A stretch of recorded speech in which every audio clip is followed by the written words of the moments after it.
அல்லேலூயா. சரி, லூக்கா எழுதின சுவிசேஷ புஸ்தகம் எல்லாரும் எடுத்துக்கொள்ளுவோம். அதுல எல்லாருக்கும் தெரிந்த ஒரு சம்பவத்தை இன்னைக்கு கர்த்தருடைய வார்த்தையாக நாம் கவனிக்க போறோம். 19ஆம் அதிகாரம் 1 முதல் 9 வசனங்களை வாசிக்க கேட்கலாம்.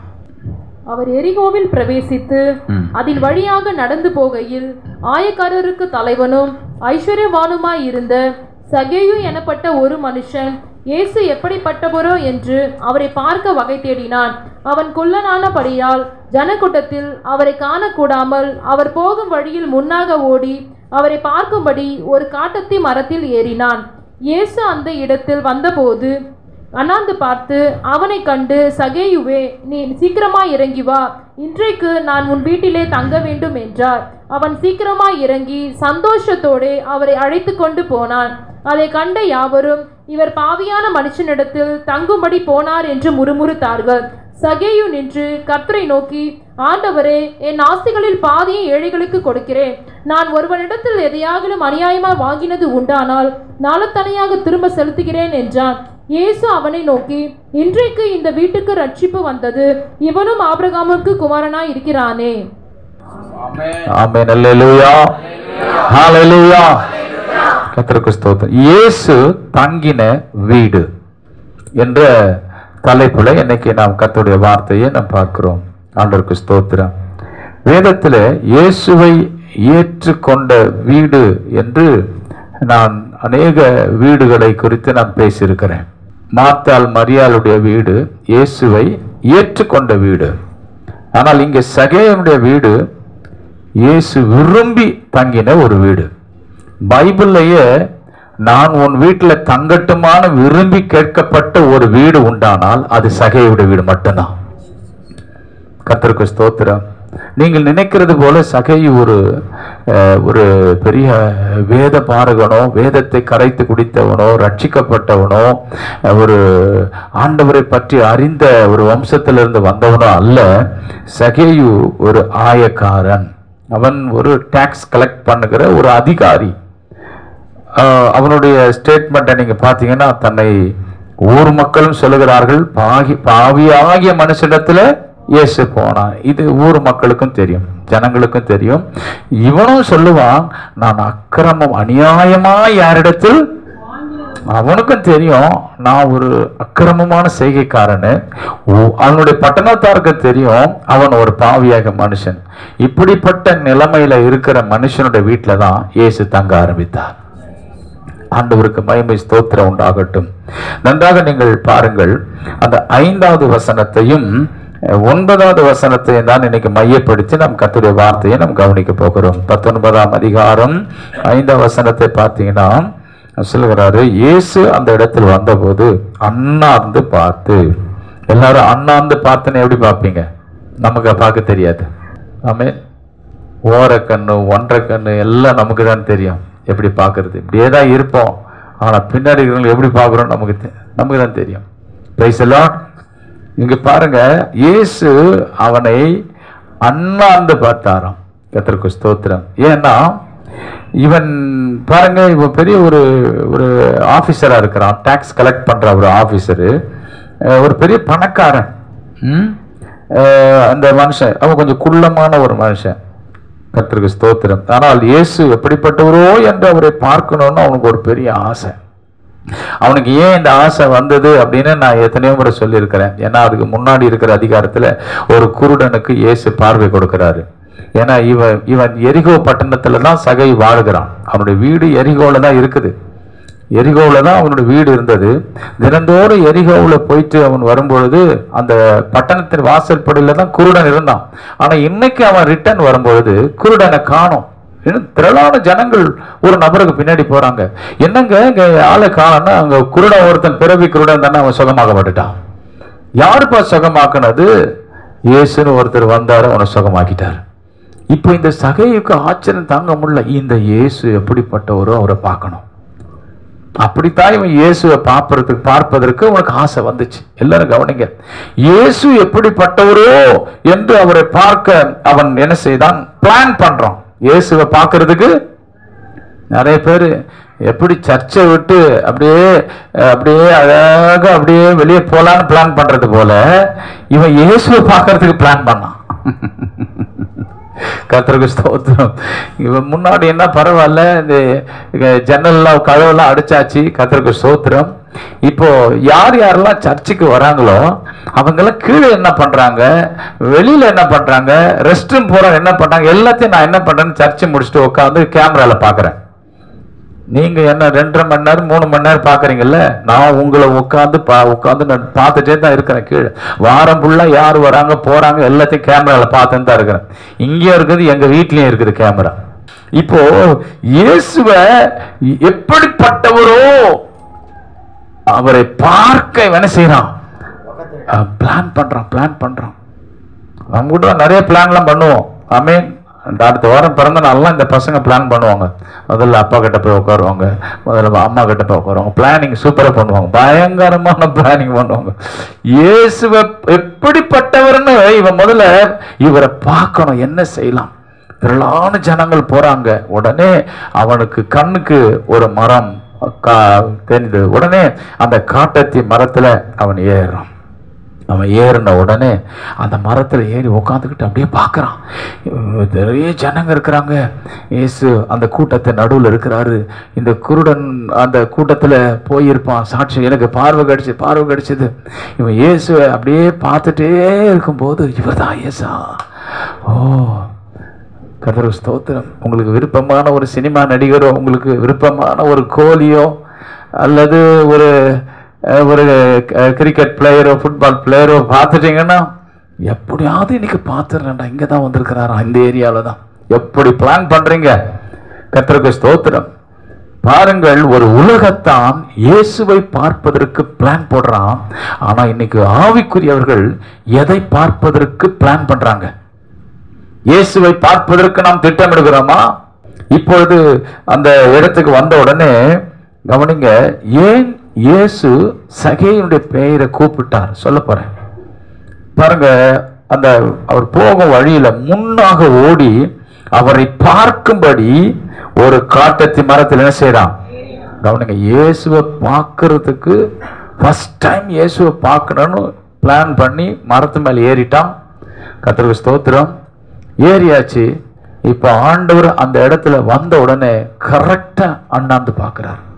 யார் ஒருவர் இன்னைக்கு எப்படியாவது நான் இயேசுவை பார்க்கணும், இயேசு கிட்ட பேசணும், அவர் வார்த்தையை கேட்கணும்னு பிளான் பண்ணி ஆயத்தத்தோடு வராங்களோ அவங்கள நிச்சயமா கர்த்தர் பார்ப்பாரு. அவங்கள நிச்சயமா கர்த்தர் சந்திப்பாரு. அவங்களுக்காகவே அந்த இடத்துல வந்து ஆண்டவர் அண்ணாந்து அவங்கள மட்டும் பார்ப்பாரு. Price the Lord. அண்ணாந்து பார்த்து அவனை கண்டு பாருங்க, சகேயுவே நீ சீக்கிரமாய், எங்க அவங்க எவ்வளவு பேர் இருக்கிறாங்க. இந்த குருடன் சுகமாக்கப்பட்டானே அவன் பேரு கூட பைபிள் எழுதப்படல. ஆமென். இந்த இடத்துல எழுதப்படல. மார்க் தான் எழுதுறாரு, பர்திமேயன் பேர் எழுதுறாரு. ஆனா இந்த இடத்துல அவனுடைய பெயர் பதிவு செய்யப்படல. கர்த்தருக்கு ஸ்தோத்திரம். சகேயுவே என்று இயேசு அவனை கூப்பிடுறாரு. அவன் பேரை யாருமே சொல்லல, யாருமே அவன் பேரை உச்சரிக்க மாட்டாங்க. கர்த்தருக்கு ஸ்தோத்திரம். ஏன்னா இயேசு அவருடைய பெயரை உச்சரிக்கிறார். கர்த்தருக்கு மகிமை உண்டாகட்டும்.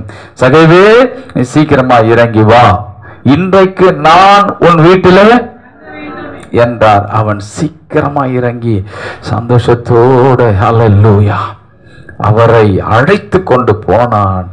அதை கண்ட யாவரும் கைத்தட்டி ஹல்லேலூயா ரொம்ப சந்தோஷம் சகேயுவே, நீ இயேசுவை உங்க வீட்டுக்கு கூட்டிட்டு போறது அப்படின்னு யாருமே சொல்லல. முதல்ல நீ இயேசுவன் பிள்ளையாய் மாறி இயேசுவை உன் வீட்டுக்குள்ள கூட்டிட்டு போறோ அல்லது இயேசு உங்க வீட்டுல தங்கவராய் இருந்தாலோ இந்த உலகம் உன்னை கைத்தட்டி சந்தோஷமா வரவேற்காது. உன்னை இழிவாகத்தான் பேசுவாங்க, உன்னை ஏளனமாத்தாக தான் பேசுவாங்க.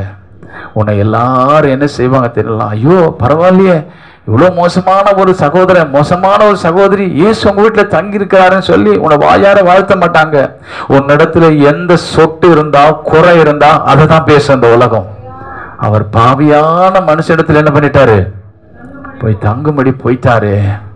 கர்த்தருக்கு ஸ்தோத்திரம். பரவாயில்ல, இயேசு அந்த வீட்டில் தங்குறாரு, என் வீட்டுல தங்கினா நல்லா இருக்குமே அப்படி ஒரு எதிர்பார்ப்போடு பேசாம, இயேசு அவன் பாவியன்னு தெரிஞ்சுதான் அந்த வீட்டுல தங்கினாரு. ஆமாவா இல்லைங்களா? அவன் பாவின்னு தெரிஞ்சுதான் இயேசு பாருங்க, சகேயுக்கு தெரியும் நான் அநியாயமா வாங்குறவனு, அந்த ஊர் மக்களுக்கு தெரியும் இவன் பாவின்னு. இப்ப இவங்க 2 பேருக்கு தெரிஞ்சது இயேசுக்கு தெரியாதா? கர்த்தருக்கு ஸ்தோத்திரம். ஆண்டவருக்கே சொல்லி கொடுப்போம் நம்ம, அந்த வீட்டுக்கெல்லாம் போகாதீங்க ஆண்டவரே, போகாதீங்க ஆண்டவரே அப்படின்னு. கர்த்தருக்கு ஸ்தோத்திரம். இந்த உலகத்துல யார் உங்களை எவ்வளவு மோசமானவன் மோசமான பெண்ணுன்னு சொன்னாலும், அல்லது உங்க மனசாட்சி சொல்லலாம் நான் நல்லவன் அல்ல நல்லவள் அல்லன்னு சொன்னாலும், இயேசு உங்க வீட்டுல தங்குறதை யாரால் தடுத்து நிறுத்த முடியாது. அவர் தங்க விரும்பிட்டாலே உங்க வாழ்க்கையில பல மாற்றங்கள் வந்துவிடும். பிரைஸ் எல்லாம். சகேயு அப்படின்னா என்ன அர்த்தம் தெரியுமா? ஏன் அவன் பேரை யாரும் கூப்பிடல தெரியுமா? சகேயு அப்படின்னு சொன்னா பியூர் அப்படின்னு அர்த்தம், சுத்தம் அல்லது இன்னோசென்ட் அப்படின்னு அர்த்தம், குற்றமற்றவன். சகேயுன்னு சொன்னா சுத்தம் அல்லது குற்றம், இன்னோசென்ட் அப்படின்னு, பியூர் அல்லது இன்னோசென்ட்னு அர்த்தம் சகேயுனா. இப்ப பாருங்க, அவன் பெயர் கேட்டது போல இல்ல, புரியுதுங்களா? அவன் பெயர் கேட்டது போல எப்படி இல்ல, அதனாலதான் அவன் பேரை சொல்லி கூப்பிடல. ஏ சகேயுவே அப்படின்னு அர்த்தம், சுத்தமானவனே குற்றம் இல்லாதவனே அப்படின்னு கூப்பிட்டா. இவனே ஸ்டேட்மெண்ட் கொடுக்கிறான், ஆண்டவரே நான் அநியாயம் வாங்கினது உண்டானால், ஆங்கிலத்துல சீட் பண்ணிட்டேன், ஏமாத்திட்டேன், அநியாயமா வாங்கிட்டேன் அப்படின்னு ஆங்கிலத்தில் எழுதப்பட்டிருக்கிறது. கர்த்தருக்கு ஸ்தோத்திரம். அப்போ ஒரு மோசமா அவன் பேரை சொல்லவே வெக்கமா இருக்குதுங்க, அவன் பேரை கூப்பிடுறதுக்கு எனக்கு கஷ்டமா இருக்குங்க. சொல்றாங்களா இல்லைங்களா? சகேயுவேன்னு சொல்லி ஊர் மக்கள் கூப்பிடவே இல்லை, இயேசு கூப்பிட்டாரு. கர்த்தருக்கு ஸ்தோத்திரம். உன்னுடைய பெயர் சுத்தமானவன், உன்னுடைய பெயர் ஆமென் குற்றமற்றவன். அப்படியானா அந்த பெயருக்கு ஏற்றது போல அவன் வாழ்க்கையை மாற்ற வேண்டும் அல்லவா? அதற்காகத்தான் இயேசு கூப்பிட்டு பார்த்தார். சகேயுவே அப்படின்னு கூப்பிட்ட உடனே சகேயுக்கு எப்படி இருந்திருக்கும்? கர்த்தருக்கு ஸ்தோத்திரம். சகேயுனுடைய இந்த லூக்கா எழுதின சுவிசேஷத்தை வைத்தியனாகிய லூக்கா இதை எழுதும் பொழுது, இது யாருக்காக எழுதினார்னா புறஜாதிகளுக்காக அல்லது கிரேக்கர்களுக்காக இது எழுதப்பட்டது. மத்தேயு எழுதின சுவிசேஷ புஸ்தகம் யூதர்களுக்கு இயேசுவை ராஜாவாக காண்பிப்பதற்காக எழுதப்பட்டது. மார்க் எழுதின சுவிசேஷ புஸ்தகம், ஆண்டவருக்கு மகிமை உண்டாகட்டும், இது புறஜாதிகளுக்கு, அதாவது யூதர்களுக்கு ரோமர்களுக்கு இயேசு ஒரு ஊழியக்காரனாக ஒரு அடிமையாக சித்தரிக்கப்பட்டு மார்க் எழுதின சுவிசேஷம் எழுதப்பட்டது. லூக்கா எழுதின சுவிசேஷ புஸ்தகம் கிரேக்கர்களுக்கு கர்த்தருக்கு ஸ்தோத்திரம் அது வெளிப்படுத்துவதற்காக இந்த லூக்கா சுவிசேஷ புஸ்தகம் எழுதப்பட்டது. இயேசு ஒரு மனிதன் என்பதை காண்பிக்கும்படியாக எழுதப்பட்டது. யோவான் எழுதின சுவிசேஷ புஸ்தகம் ஆண்டவராகிய இயேசு கிறிஸ்து தேவகுமாரன் என்பதை நிரூபிக்கும்படிக்கு யூதர்களுக்கு எழுதப்பட்டது. ஒரு ஆமென் சொல்லுங்க பார்க்கலாம். இந்த 4 சுவிசேஷமும் இப்படி சொல்லப்படுவதற்கு ஆண்டவர் ஏற்கனவே அப்போஸ்தலனாகிய யோவானுக்கு பத்மோ தீவுல ஆண்டவர் இதை வெளிப்படுத்தி வைத்திருந்தார். பத்மோ தீவில் இருக்கும்போது இந்த 4 சுவிசேஷத்தினுடைய அர்த்தங்களை அங்க ஆண்டவர் எழுதி வைத்திருந்தார். 4ஆம் அதிகாரம் எடுத்துக்கொள்ளுங்கள், வெளிப்படுத்தின விசேஷம் 4ஆம் அதிகாரம். கர்த்தருக்கு மகிமை உண்டாகட்டும். எல்லாரும் எடுத்து பாருங்க. வேதத்தினுடைய சில மகத்துவங்களை தேவன் நம்மோடு கூட பேசும் பொழுது நீங்கள் அவைகளுக்கு கீழ்ப்படிய வேண்டும். ஆண்டவருக்கு மகிமை ஸ்தோத்திரம் உண்டாகட்டும். 7வது வசனம் 6, 7 வசந்த வாசிங்க. 4 வெளிப்படுத்தின விசேஷம் 4, 6, 7 வாசிங்களேன். அந்த சிங்காசனத்துக்கு முன்பாக பளிங்குக்கு ஒப்பான கண்ணாடி கடல் இருந்தது. கண்ணாடி கடல் இருந்தது. அந்த சிங்காசனத்தின் மத்தியிலும் அந்த சிங்காசனத்தை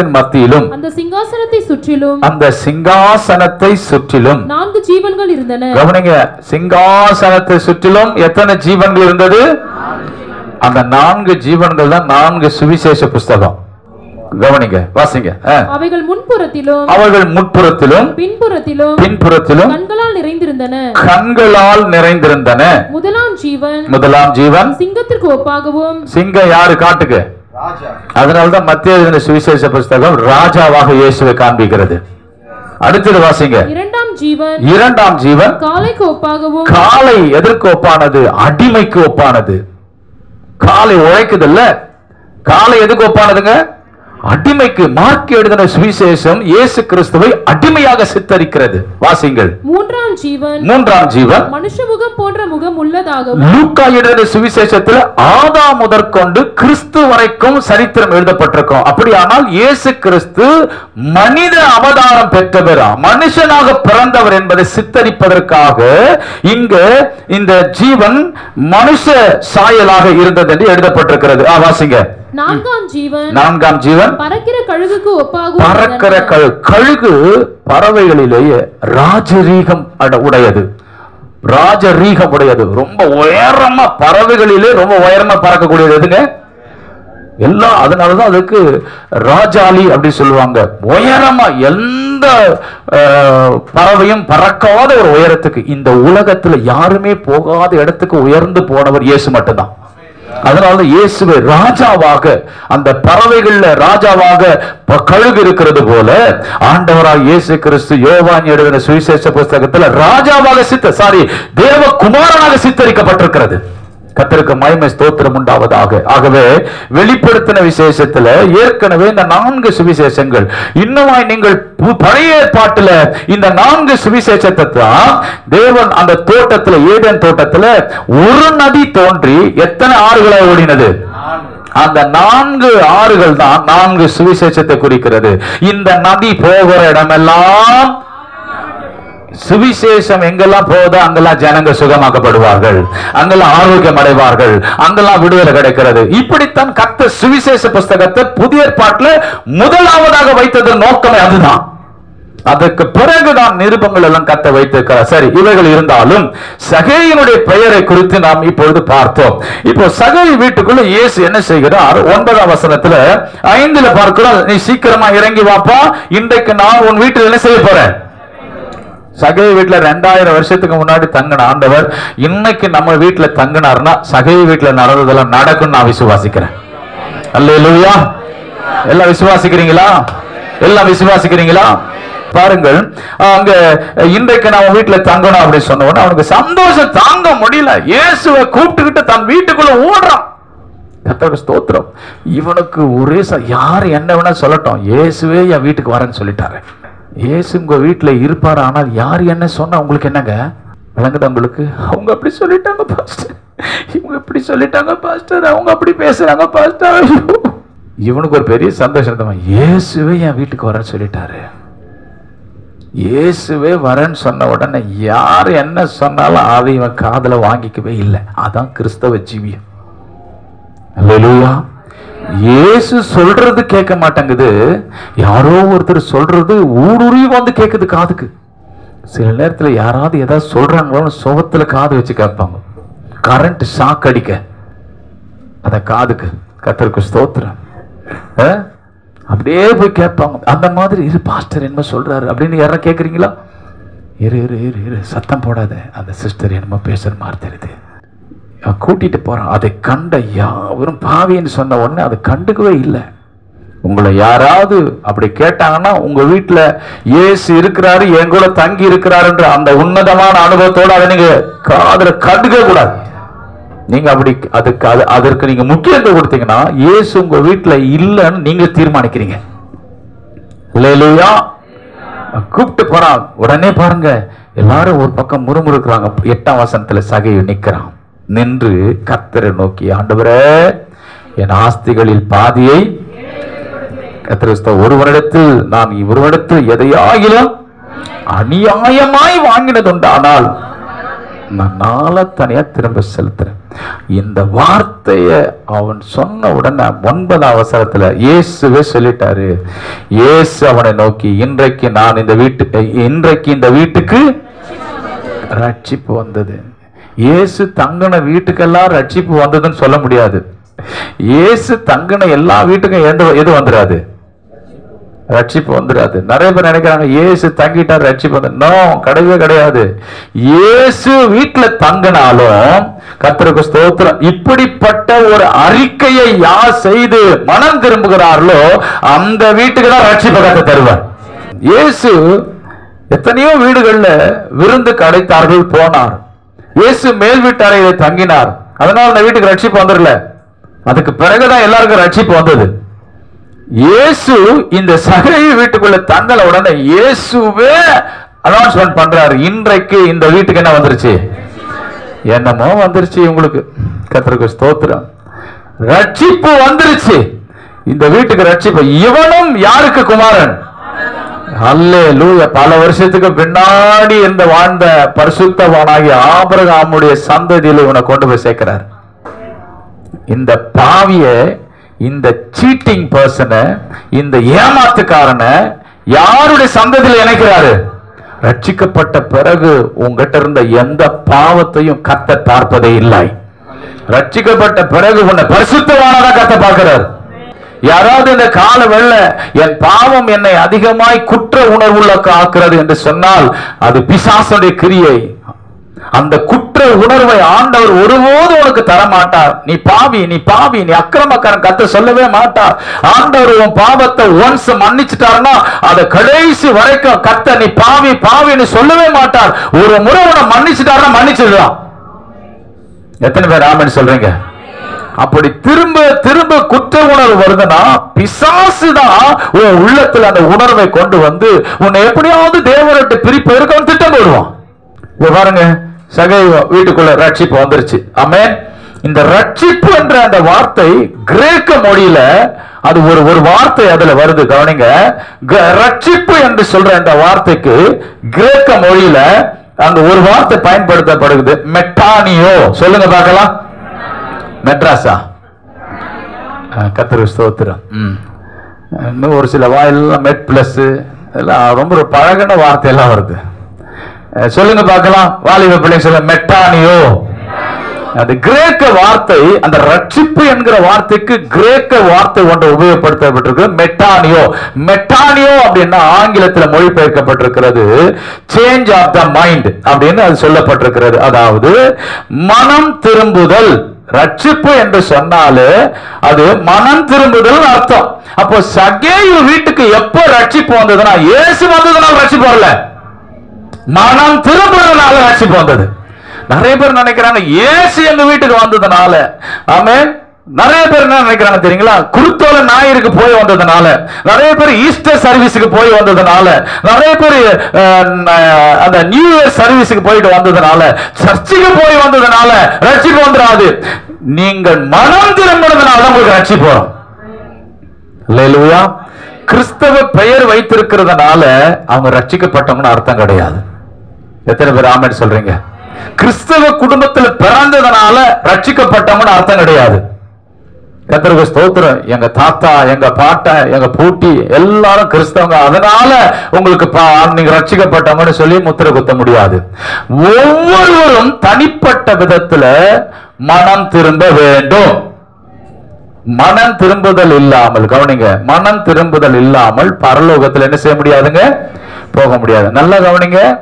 நாம இந்த உலகத்துல பிறந்திருக்கிறோம். இந்த உலகத்துல பிறந்திருக்கிறபடினால நம்முடைய மனம் எதோடு பிணைக்கப்பட்டு விட்டது?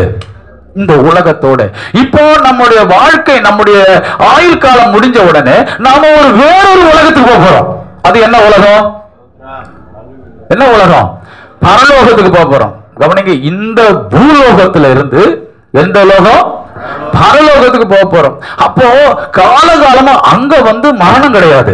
அங்க குறிப்பிட்ட 70 வருஷம் 80 வருஷம் கிடையாது. அங்க யுக யுகமா வாழ போறோம். அப்ப ரொம்ப காலமா வாழ போற ஒரு உலகத்துல நம்ம போக போறோம்னா நம்முடைய மனம் குறுகின காலத்தை வாழ்கிற இந்த உலகத்துக்கு ஏற்றது போல அமைக்கப்பட்டிருந்தால் அந்த உலகத்துல நீண்ட காலமா வாழ போற இடத்துக்கு நீங்கள் நான் என்ன செய்ய முடியாது? போகவே முடியாது. அதனாலதான் காலகாலமா வாழ போற அந்த உலகத்துல நாம் போவதற்கு நம்முடைய பேச்சு, நம்முடைய பாவனை, நம்முடைய தோற்றம், நம்முடைய உடை, நம்முடைய எல்லாமே டோட்டலா அந்த உலகத்துக்கு ஏற்றது போல மாற வேண்டும். இங்க நல்ல அழகாக ஒழுக்கமா சாரி கட்டிக்கிட்டு, இங்க நல்ல ஒழுக்கமா அழகாக உடம்பெல்லாம் மறைச்சுக்கிட்டு அப்படியே கவனமா வாழ்கிற எத்தனையோ பெண்மணிகள் அமெரிக்கா போன உடனே அரைகுட ட்ரெஸ். ஏமா மாறிட்டா இப்படி? நான் என்ன பண்றது பாஸ்டர்? நான் வேலை செய்யற இடத்துல எல்லாம் பொண்ணுங்களும் அப்படித்தான் இருக்கிறாங்க. அந்த உலகத்துக்கு ஏற்றது மாதிரி தன்னை மாற்றிக் கொள்ளுகிறது போல அந்த உலகத்துக்கு போக போகிறோம். அங்க யுகமா வாழ போறோம். அதுக்கு ஏற்றது போல நம்முடைய மனம் இப்பொழுதே மாற வேண்டும். அல்லேலூயா. இயேசு தங்கினதுனால மனம் மாற்றம் வந்து விடாது. சாரி, இயேசு தங்கினதுனால ரட்சிப்பு வந்துடாது. அந்த வீட்டுக்குள்ள மனம் மாற்றம் வரணும். பக்கத்துல பார்த்து சொல்லுங்க, இயேசு உங்க வீட்டுல தங்கி இருக்கிறாரா? அதனால ரட்சிப்பு வந்துடாது. மனம் மாறினீங்களா? மனம் மாறினாதான் ரட்சிப்பு. அல்லேலூயா. கர்த்தர் ஸ்தோத்திரம். இந்த ரட்சிப்பு அந்த வீட்டுக்குள்ள வந்ததுனாலதான் இந்த உலகம் தரக்கூடிய சிரிப்பு இல்ல. கர்த்தருக்கு ஸ்தோத்திரம். ஆமென். ஒரு ஆவிக்குரிய ஒரு சந்தோஷம், ஒரு சிரிப்பு அந்த வீட்டுக்குள்ள வருது. சொல்லுங்க எல்லாரும் பக்கத்தை கை. நீங்க ரட்சிப்பை பெற்றீங்கன்னா உங்க வீட்டுக்கு சிரிப்பு வரும், உங்க வீட்டுக்கு நகைப்பு வரும். பிரைஸ் எல்லாம். நகை பூ. இது என்ன பாஸ்டர், நாங்க கிறிஸ்தவங்க, நாங்க இதெல்லாம் போட மாட்டோமே. அதனாலதான் நகையும் பூவும் வரலன்னா நகைப்பாடு வரும். கர்த்தருக்கு ஸ்தோத்திரம். எப்படியாவது தொலைஞ்சு போங்கன்றீங்களா? சரி, கர்த்தர் உங்களை ஆசீர்வதிப்பார். ஆகவே எல்லாரும் தயவு செய்து கவனிங்க. அதனாலதான் சகேயுடைய பெயர் சுத்தமான குற்றமற்றவன் என்ற பெயர் வைக்கப்பட்டபடினால அவனுடைய வாழ்க்கையில அவன் ரொம்ப சீட்டிங் பண்ண ஆரம்பிச்சிட்டான். அவனுடைய வாழ்க்கையில சுத்தமான ஒரு நபராக வாழாம போயிட்டான். அதனாலதான் அந்த பட்டணத்தாரும் ஜனங்களும் அவன் பெயரை உச்சரிக்க வைக்கப்பட்டார்கள். அதனால இயேசு அந்த பெயரை, அவன் வாழ்க்கை பெயருக்கு ஏற்றது போல இல்லையா? எத்தனையோ பேருடைய வாழ்க்கை பெயருக்கு ஏற்றது போல இல்லைதான். ஆனால் இன்றைக்கு இயேசு உங்களுடைய வாழ்க்கையில தங்குவாரானால், இயேசு உங்கள் வாழ்க்கையில தங்கின உடனே அந்த பிரசன்னம் இருக்கிறது பாருங்க. அந்த வீடு முழுவதும் இப்ப தேவ பிரசன்னம் நிரம்பி இருந்தது. அந்த தேவ பிரசன்னம் அவனுக்கு பாவ உணர்வை கொண்டு வந்தது. ஏசாயா தீர்க்கதரிசி பரலோகத்துல இருக்கிற ஆலயத்துல இருந்து ஒரு தூதன் என்ன செய்யறான், அங்க இருக்கிற அக்கினியை குரட்டில் கொண்டு வந்து எங்க வச்சான்? உதட்டுல வச்சான். கர்த்தருக்கு ஸ்தோத்திரம். அவன் சொன்ன உடனே அந்த தேவ பிரசன்னம் அவனுக்கு நெருங்கும் போது அவன் சொல்றான், ஐயோ நான் அதமானே, நான் அசுத்த உதடுகள் உள்ளவர்கள் மத்தியில். எப்படி பாவ உணர்வு வந்தது? தேவ பிரசன்னம் வந்த உடனே பாவ உணர்வு வந்து விட்டது. கர்த்தருக்கு ஸ்தோத்திரம். அந்த தேவ பிரசன்னம் எப்போ உங்க வாழ்க்கையில உணர்வுங்க, எப்படி அது வெளிப்படனா? இயேசு என்னோடு இருக்கிறார், இயேசு என்னோடு இருக்கிறார், இயேசு என் கூட இருக்கிறார். யோசேப்பே, ஆண்டவருடைய பிரசன்னம் உன் கூட இருக்கிறது எப்பப்போ உணர்ந்த? ஆண்டவர் என் கூட இருக்கிறார்ப்பா, ஆண்டவர் என் கூட இருக்கிறார்ப்பா. அந்த உணர்வு எப்ப இருக்குதோ தேவ பிரசன்னம் உன் கூடவே இருந்துட்டே இருக்கும். யார் ஒருவருக்கு கடவுள் என் கூட இருக்கிறார், ஆண்டவர் என் கூட இருக்கிறார் உணர்வு இல்லையோ அவங்க தேவ பிரசன்னம் உணர முடியாது. அவங்க பாவத்தை தண்ணீர் கூட குடிப்பாங்க. அதனாலதான் போத்திபாருடைய மனைவி வரும்பொழுது யோசேப்பு விட்டுட்டு ஓடுறான். அடி பாவி, உனக்கு என் கூட யாரும் இல்லாத போல தெரியும், வீட்டுக்குள்ள யாரும் இல்லாத போல தெரியும், என் கூட ஒருத்தர் இருக்கிறாரு, உன் கண்ணால பார்க்க முடியாதவர் என் கண்ணால பார்த்துக்கிட்டு இருக்கிறார், அவர் என் கூட இருக்கிறாருப்பா. அல்லேலூயா. அதுபோல ஆண்டவர் உங்களோடு கூட இருக்கிறதை நீங்கள் அனுதினமும் நீங்க அப்பா ஆண்டவர் இருக்கிறார் இந்த உணர்வு இருந்ததுன்னா உங்களுக்கு அந்த பாவ உணர்வை கத்த தந்து அந்த வீட்டுக்குள்ள கத்த மனமாற்றத்தை தருவா. நிறைய பேருக்கு மனமாற்றம் வராது காரணம் மனம் அடி இரும்பு மாதிரி ஆயிப்போச்சு. சம்மட்டியில வச்சு அடிச்சு உடைச்சா கூட இருதயம் என்ன பண்ண மாட்டாங்க. உலகத்தான் ஒருத்தன் காமெடி அடிச்சாங்க அப்படி விழுந்து வந்து சிரிக்குது. இங்க ஆழமா பிரசங்கிக்கிறேன், ஹல்லேலூயா, என்ன மாதிரி பண்ணி பார்க்கணும். வியாக்குல மார்த்தா மாதிரி உட்கார்ந்துட்டு இருக்குது. கர்த்தருக்கு மகிமை ஸ்தோத்திரம் உண்டாகட்டும். கவனிங்க, இயேசு அந்த வீட்டுக்குள்ள வந்த போது தங்கின உடனே அந்த வீட்டுல வந்த மாற்றத்தை சொல்ல போகிறேன். வேகமாக கவனிங்கள். ஆண்டவருக்கு ஸ்தோத்திரம். சகேயுவுக்கு மனம் மாற்றம் வந்தவுடன் அவனுடைய வீட்டுக்குள் வந்த மாற்றங்கள் என்ன? கவனிங்க, இயேசு தங்கின உடனே மாற்றம் வரல. சகேயுக்குள் இயேசு அந்த வீட்டுக்குள்ள தங்கின உடனே அந்த வீட்டுக்கு எது கிடைச்சதுன்னா மனம் மாற்றம் கிடைத்தது. மனம் மாற்றம் அந்த வீட்டுக்கு அந்த மனிதனுக்கு வந்த போது அந்த வீட்டுக்குள் வந்த மாற்றங்களை இன்னைக்கு நம்ம பார்க்க போறோம். கர்த்தருக்கு ஸ்தோத்திரம். யாருடைய வீட்டுல இயேசு தங்கி இருக்கிறாரோ அந்த வீட்டுக்குள்ளாக பிரியமானவர்களே ஒரு பெரிய மனமாற்றத்தை கர்த்தர் தருவார். எத்தனை பேர் விசுவாசிக்கிறீங்க? அந்த வீட்டுக்குள்ள மனமாற்றம் வந்த பிறகுதான் அந்த வீட்டுக்குள்ள பல மாற்றங்களை பார்க்க முடியும். இயேசு வந்து தங்கினதுனால வீட்டுக்குள்ள மாற்றம் வந்துடாது.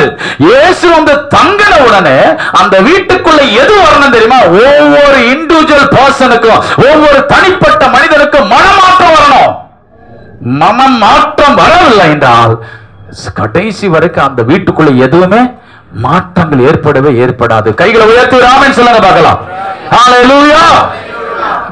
சரி கவனிங்க. மனம் மாற்றம் சகையுடைய வீட்டுக்குள்ள வந்தவுடன், அவனுடைய அந்த மனிதனுக்குள்ள வந்தவுடன் அந்த வீட்டுக்குள் வந்த மாற்றங்கள், கர்த்தருக்கு ஸ்தோத்திரம். மறுபடியும் சொல்றேன், குறிப்புக்குள்ள போறதுக்கு முன்னாடி, ஒரு மனிதனுக்குள் வருகிற மாற்றம் தான் அந்த வீட்டுக்குள்ள மாற்றங்களை ஏற்படுத்தும். மறுபடியும் பக்கத்துல கையை பிடிச்சு கேட்டுக்குங்க. உங்களுக்குள்ள மாற்றம் வந்துச்சுன்னா உங்களை கொண்டுதான் உங்க வீட்டுக்குள்ளே மாற்றத்தை கொண்டு வருவார். இப்ப விளங்கி இருக்குன்னு நினைக்கிறேன். ஆமென்.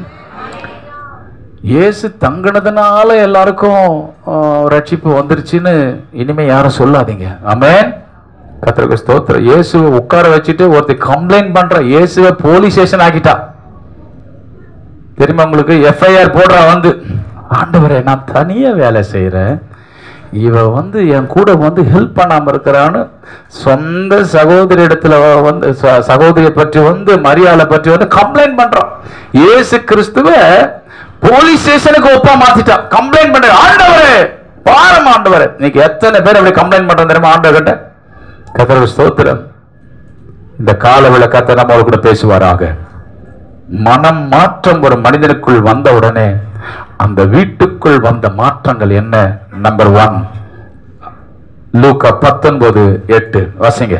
சகேயு நின்று, எல்லாரும் கவனிங்க, சகேயு நின்று கர்த்தரை நோக்கி, போதும், கர்த்தருக்கு ஸ்தோத்திரம். சகேயு நிற்கிறார். இவரை எளிதா நிப்பாட்டவே முடியாது. இவரை எளிதா என்ன பண்ண முடியாது? நில்லுப்பா நில்லு, நான் நிக்க மாட்டேன். ஏன் தெரியுமா?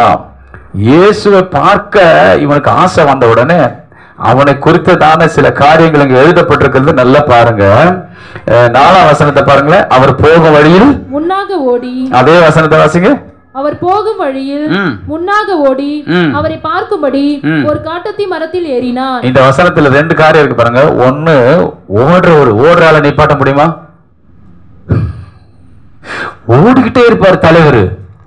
நில்லுப்பா நில்லு, நான் ஓடிக்கிட்டே இருப்பேன். கர்த்தருக்கு ஸ்தோத்திரம். இந்த ட்ரெயின் இருக்கு பாருங்க, அந்த ட்ரெயினை கூட கொஞ்ச நேரம் ஷெட்டு கொண்டு போய் கிளீன் பண்ணி கொஞ்சம் ரெஸ்ட் கொடுக்குறாங்க. ஆனா ஒரு சில ஆட்களுக்கு பாத்தீங்கன்னா சகைய மாதிரி ஓடிக்கிட்டே இருப்பாங்க, நிக்கவே மாட்டாங்க, ஓடிக்கிட்டே இருக்கிறான். அடுத்தது பாத்தீங்கன்னா அவன் ஏறிடுவான். நம்ம கூட தான் நிறைய மரத்துல ஏறி இருக்கிறோம். வேதாளம் ஏறினதான் இறங்காது. நல்லா பாருங்க, ஓடிக்கொண்டே இருக்கிறவன் அவன் மரத்துல ஏறுகிறான். கர்த்தருக்கு ஸ்தோத்திரம். ஏன்னா ஒரு பெரிய தலைவர் இல்ல, பெரிய ஆபீசர் இல்ல, ஒரு பெரிய குரூப் லீடர்ல, அவரு பெரிய ஐஸ்வர்யவான்ல. இப்ப இவர் திடீர்னு ஏறிடுவார் மேல. அவர் இறக்கிறதுக்கு யார் தான் வரணும்? இயேசுதான் வரணும். யாரெல்லாம் அப்படி மேல ஏறி இருக்கிறாங்களோ அவங்களை இறக்கிறதுக்கு இயேசுதான் வரணும். கர்த்தருக்கு ஸ்தோத்திரம். சிலர் ஏறிடுவாங்க. எனக்கு தெரிஞ்ச ஸ்கூல் படிக்கும் போது இந்த மாங்காய் பசங்க வந்து திருடும் பொழுது, அப்போ ஒரு மரத்துல ஏறிட்டான். ஏறிட்டு தோட்டக்காரர் வராறா, ஐயோ ஏற தெரியும், எனக்கு யாருன்னு தெரியாது. நிறைய பேருக்கு ஏற தெரியும், சண்டை போட்டா கோபத்துல ஏற தெரியும். ஆனா எப்படி இறங்குறது? நான் ஏன் போனோம்? நிறைய பேருக்கு ஏற தெரியும். அதுக்கு யார் வரணும்? பாஸ்டருக்கு பின்னாடி இந்த மாதிரி பிரசங்கத்துல இயேசு வரணும். சீக்கிரமா இறங்குவா, சீக்கிரமா இறங்குவா, உன் கணவரோடு சமாதானமா இரு, உன் மனைவியோடு சமாதானமா இரு, உன் அப்பா அம்மாவோட. இயேசு வந்து பிரசங்கத்துல என் பின்னாடி இருந்து உங்களுக்கு சொல்லி இறக்கணும். நல்ல கவனிங்க தேவனுடைய பிள்ளைங்க. இப்ப முதலாவது இவர் ஓடுறவரு, இவர் ஏறுகிறவரு ஃபர்ஸ்ட் டைம் அவங்க வீட்டார் பாக்குறாங்க, நிக்கிறாரு. சகேயு நின்று யார நோக்குறாரு? அவரைத்தான் எல்லாரும் நோக்கி பார்க்கணும் ஆசைப்படும். ஏன்னா ஒரு ஆபீசர்ல ஃபர்ஸ்ட் டைம் சகேயு வீட்டுக்குள்ள அந்த மாற்றம், இயேசுவை நோக்கி பார்க்கிறான். ஜெபம் பண்ணுகிறவனாக மாறினான். சகேயு யாரா மாறினான்? இயேசு உங்க வீட்டுக்குள்ள அவர் தங்கி இருப்பது உண்மையானால் உங்களுடைய வாழ்க்கையில வந்த மாற்றம் எங்க உன்னை கொண்டு போவோம்னா உன்னை ஜபிக்கிற நபராக உன்னை மாற்றும். இன்னைக்கு நிறைய கர்த்தருடைய பிள்ளைங்க ரட்சிக்கப்பட்டு ஞானஸ்நானம் பெற்று பரிசுத்த பந்தியில பங்கு பெறாங்க. ஆனா ஓடிக்கிட்டே இருக்கிறாங்க. பிரதர் சிஸ்டர், நீ ஓடிக்கிட்டே இரு, நீ சம்பாதி வீட்டுக்கு தேவைதான். ஆனா அதுக்கு முன்னாடி நீ சம்பாதிக்கிற பணத்தை நீ சேஃப்டி பண்ணணுமா? அது விரயமாக கூடாதா? அது தேவையில்லாத காரியங்களுக்கு எல்லாம் போகாதபடிக்கு கர்த்தரே உனக்கும் பிள்ளைகளுக்கும் குடும்பத்துக்கு ஆசீர்வாதமா வைக்கணும்னா நீ நிக்க வேண்டியது என்ன தெரியுமா? தேவனை நோக்கணும். கர்த்தருக்கு முன்பாக நிறைய பேர் சொல்லுவாங்க, கர்த்தருக்கு நிறைய பேர் பார்த்தீங்கன்னா ஜெபம் பண்ணவே நேரம் கிடையாது, ஜெபம் பண்ணவே நேரம் கிடையாது. ஒரு இன்னும் ஒரு இன்னும் ஒரு 25ன்னு சொல்லி ஒரு புதுசா ஒரு டைமை கண்டுபிடிச்சி அதில் ஃபிக்ஸ் பண்ணணும். நேரம் கிடையாது. கழுவி கதை பேசுறதுக்கு நிறைய நேரம் இருக்குது. ஆமே, கர்த்தருக்கு ஸ்தோத்திரம். நேரமே இல்லைங்க ஜெபம் பண்றதுக்கு. கர்த்தருக்கு ஸ்தோத்திரம். நிறைய பேருக்கு பாருங்க, ஒரு 10 நிமிஷம் ஜெபம் பண்றது கூட வீட்டுல என்ன இல்லைங்க, நேரம் கிடையாது. ஆனா வீட்டுல சின்ன சின்ன வேலையெல்லாம் தோண்டி கொடுப்பான் பிசாசு.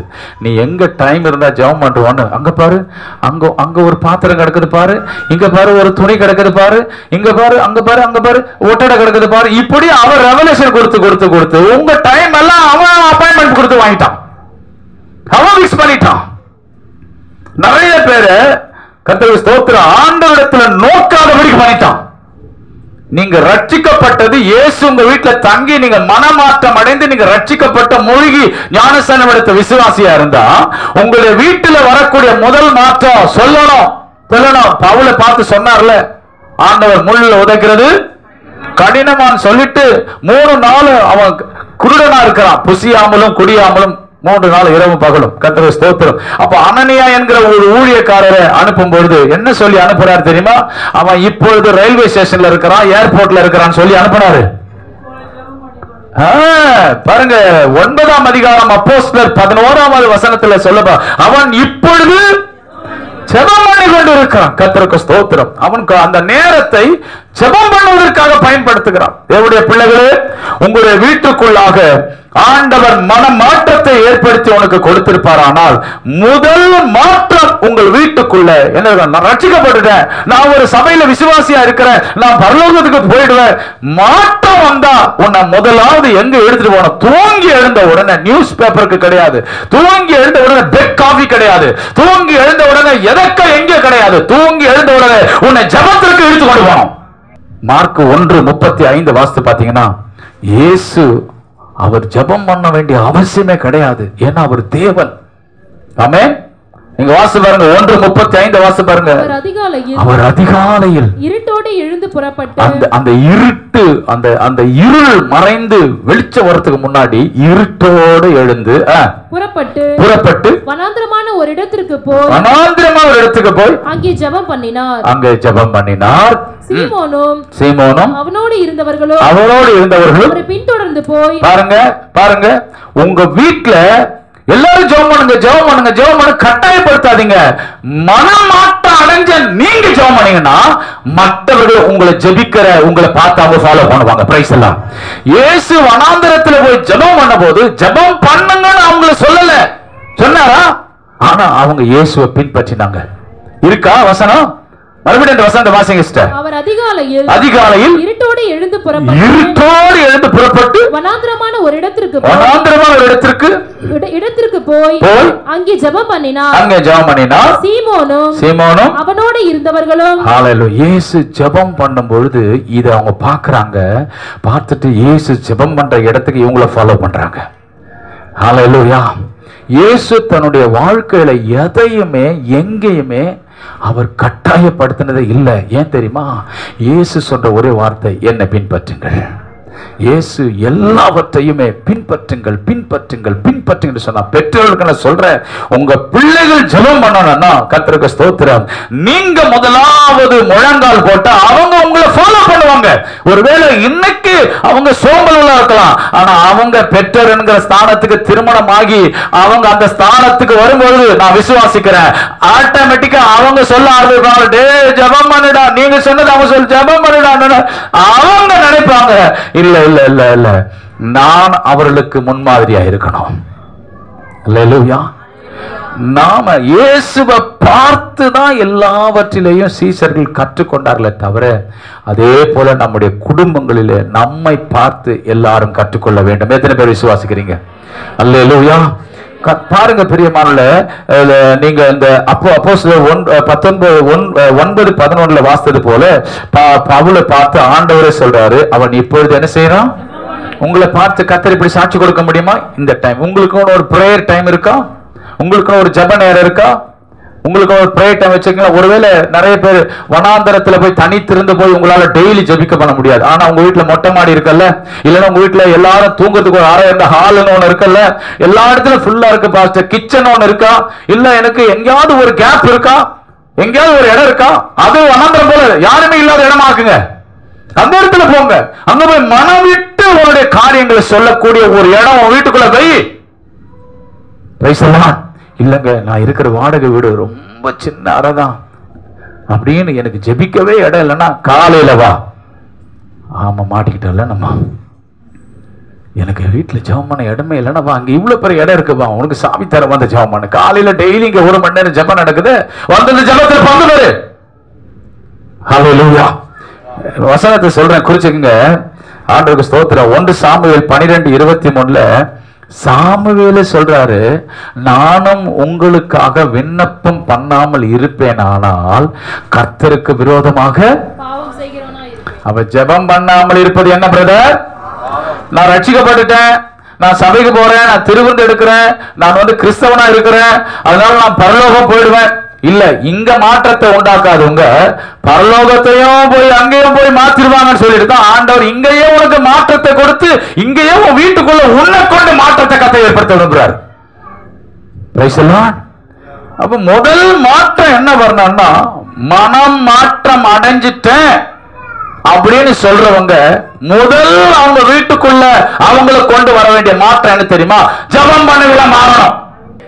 நீங்க ஜெபம் பண்ற ஆளா இருந்தீங்கன்னா தினந்தோறும் உங்க வீட்டுக்குள்ள, நான் வேலைக்கு போறேன், ஸ்கூல் போறேன், காலேஜ் போறேன், 12 மணி வரைக்கும் செல்போனை நோண்டுறதுக்கு நேரம் இருக்குல்ல, ஆமே சிஸ்டத்துல உட்கார நேரம் இருக்குல்ல, பல மணி நேரம் மனுஷங்கிட்ட பேசுறதுக்கு நேரம் இருக்குல்ல, நிறைய பேருக்கு யூடியூப்ல சமையல் குறிப்பை பார்க்கறாங்க, இதுக்கெல்லாம் நேரம் இருக்குது.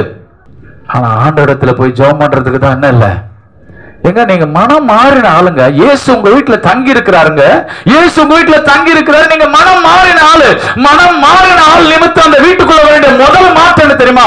பக்கத்துல சொல்லலாம், இவங்க ஜெபம் பண்றவங்க, இவங்க ஜெபம் பண்றவங்க. பிரைஸ் எல்லாம் கர்த்தருக்கு ஸ்தோத்திரம். இவங்க என்ன செய்யறாங்க? ஜெபம் பண்றவங்க. ஒரு நாள் ஒரு கர்த்தருடைய குடும்பம், ரட்சிக்கப்பட்ட குடும்பம் டெய்லி அதிகாலை வேளையில ஜெபம் பண்ணுவாங்க. அது பக்கத்துல இருக்கிற ஒருத்தருக்கு ரொம்ப எரிச்சலா இருக்கும். டெய்லி ஜெபம் பண்ணுவாங்க அதிகாலை வேளையில. ஆண்டவர் ஆராதிச்சு நல்ல சந்தோஷமா மகிழ்ச்சியா கர்த்தரை ஆராதிப்பாங்களா அவங்க வீட்டுக்குள்ளதான் அதிகாலை வேளையில.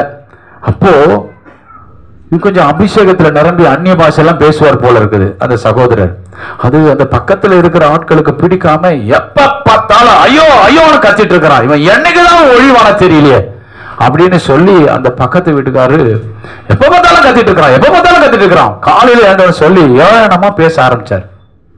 ஒரு நாள் இதே போல இவர் அதிகாலை வேளை ஜெபிச்சிருக்கும் போது அந்த வீட்டுல சத்தம் வருது, ஐயோ ஐயோ ஐயோட சத்தம் வருது. என்னன்னு பார்த்தா காலையில இவர் எழுந்து ஜெபிக்கிற நேரத்துல இவர் கர்த்தரை ஆராதிக்கும் போது அந்த வீட்டுல ஐயோ ஐயோன்னு சத்தம் வருது. என்னன்னு பார்த்தா திருடன் இவங்க தூங்கி இருக்கிற நேரத்தை எல்லாத்தையும் அடிச்சுட்டு போயிட்டான். உன் ஜெப நேரத்தை, உன் ஜெபத்தை யாராவது அலட்சியப்படுத்தினால், நீ போடுகிற அந்த ஆவிக்குரிய ஜெப சத்தத்தை யாராவது அலட்சியப்படுத்தினால் ஒரு நாள் அவர்களை தேவன் அலட்சியப்படுத்துவார். அல்லேலூயா. தேவனுடைய பிள்ளைகளே, உங்களுடைய வாழ்க்கையில நீங்கள் ஜெபிக்கிறவர்களாக இருந்தால் நீங்கள் மனம் மாறினதுக்கு அர்த்தம் உண்டு. காலையில வேலைக்கு போறீங்களா, கொஞ்ச நேரம் ஜெபம் பண்ணிட்டு போங்க. ஸ்கூல் போறீங்களா, காலேஜ் ஜெபம் பண்ணிட்டு போங்க. ஏன்னா வாலிப பிள்ளைகளுக்கு, ஸ்கூல் படிக்கிற பிள்ளைகளுக்கு தான் இன்னைக்கு சோதனைகள் அதிகம். நம்ம உங்க மென்டாலிட்டியை பாதிக்கக்கூடிய காரியங்கள்லாம் போக்குல வரவுல உண்டு. கர்த்தருக்கு ஸ்தோத்திரம், எல்லா இடங்களிலும் உண்டு. அதனால நீங்க அனுதினமும் எழுந்து நீங்க ஜெபம் பண்ணிட்டு போங்க. ரட்சிக்கப்பட்ட பிள்ளைங்க, பரிசுத்த பந்தியில பங்கு பெறுறவங்க, ரட்சிக்கப்பட்டு கர்த்தருடைய பிள்ளையா இருக்கிறவங்க, இயேசு உங்க வீட்டுல தங்கி இருக்கிறாரு அப்படின்னா உன் பேர் முந்தின நாட்கள் எப்படியா இருக்கலாம், நீ ரட்சிக்கப்பட்ட உடனே நீ கர்த்தருடைய பிள்ளை. உனக்குள்ள உன் வீட்டார் பார்க்கணும், மாற்றத்தை பார்க்கணும். எப்பவுமே நீ ஓடிட்டு இருக்க கூடாது. எல்லாத்துக்கும் நேரம் இருக்குது. கராத்தே கிளாஸுக்கு, ஸ்விம்மிங் கிளாஸுக்கு, அப்புறம் ஜிம்முக்கு, எல்லாத்துக்கும் டைம் இருக்குது. ஆனா எதுக்குதான் நமக்கு டைம் இல்ல? எதுக்கு டைம் இல்லைங்க? ஆமா, கோச்சிங் கிளாஸ், அப்புறம் வேற என்ன இருக்குங்க? வேற என்னமோ இருக்க, ஸ்பெஷல் கிளாஸ், இதுக்கெல்லாம் டைம் இருக்கு. கொஞ்சம் முந்தி எழும்பி ஜெபம் பண்றதுக்கு டைம் கிடையாது. சாக்கு சொல்லுவோம் பாருங்க, இது வேலை அந்த வேலை, அந்த சாக்கெல்லாம் இருக்கட்டுங்க. இதுலயே உங்களுடைய சாக்கு போக்கிலேயே உங்களுடைய தோல்வி தெரியுதா? இந்த கிளாஸுக்கு போறோம் முன்னாடியே ரெடி ஆகுற நீங்க கொஞ்ச நேரம் முன்னாடி எழும்பி ஆண்ட சமூகத்துல நின்று ஜெபம் பண்ணா என்ன? Price the Lord. சகோதரிமார்ல காலையில எழும்பி ஜெபம் பண்ணிட்டு கிச்சனுக்கு போங்க. அப்படி போனீங்கன்னா உங்க திறமையில சமைச்சீங்கன்னா அன்னைக்கு வீட்டுல இருக்கணும். நீங்க சூப்பரா அன்னைக்கு சமைச்சிருப்பீங்க, உங்களுக்கு ரொம்ப சந்தோஷம். அன்னைக்குதான் வீட்டுல இருக்கிறவங்க சாப்பிட்டுட்டு என்ன சமைச்சேன்னு பிரச்சனை வரும். நீங்க ஜெபம் பண்ணிட்டு போய் கொஞ்ச நேரத்தை உங்க சமையல செலவு பண்ணி பாருங்க. அப்பா, சாதாரண தக்காளி சட்னியா இருக்கட்டும், பிரியாணி மாதிரி அந்த வீட்டுக்கு கர்த்தர் மாட்டி கொடுப்பாரு.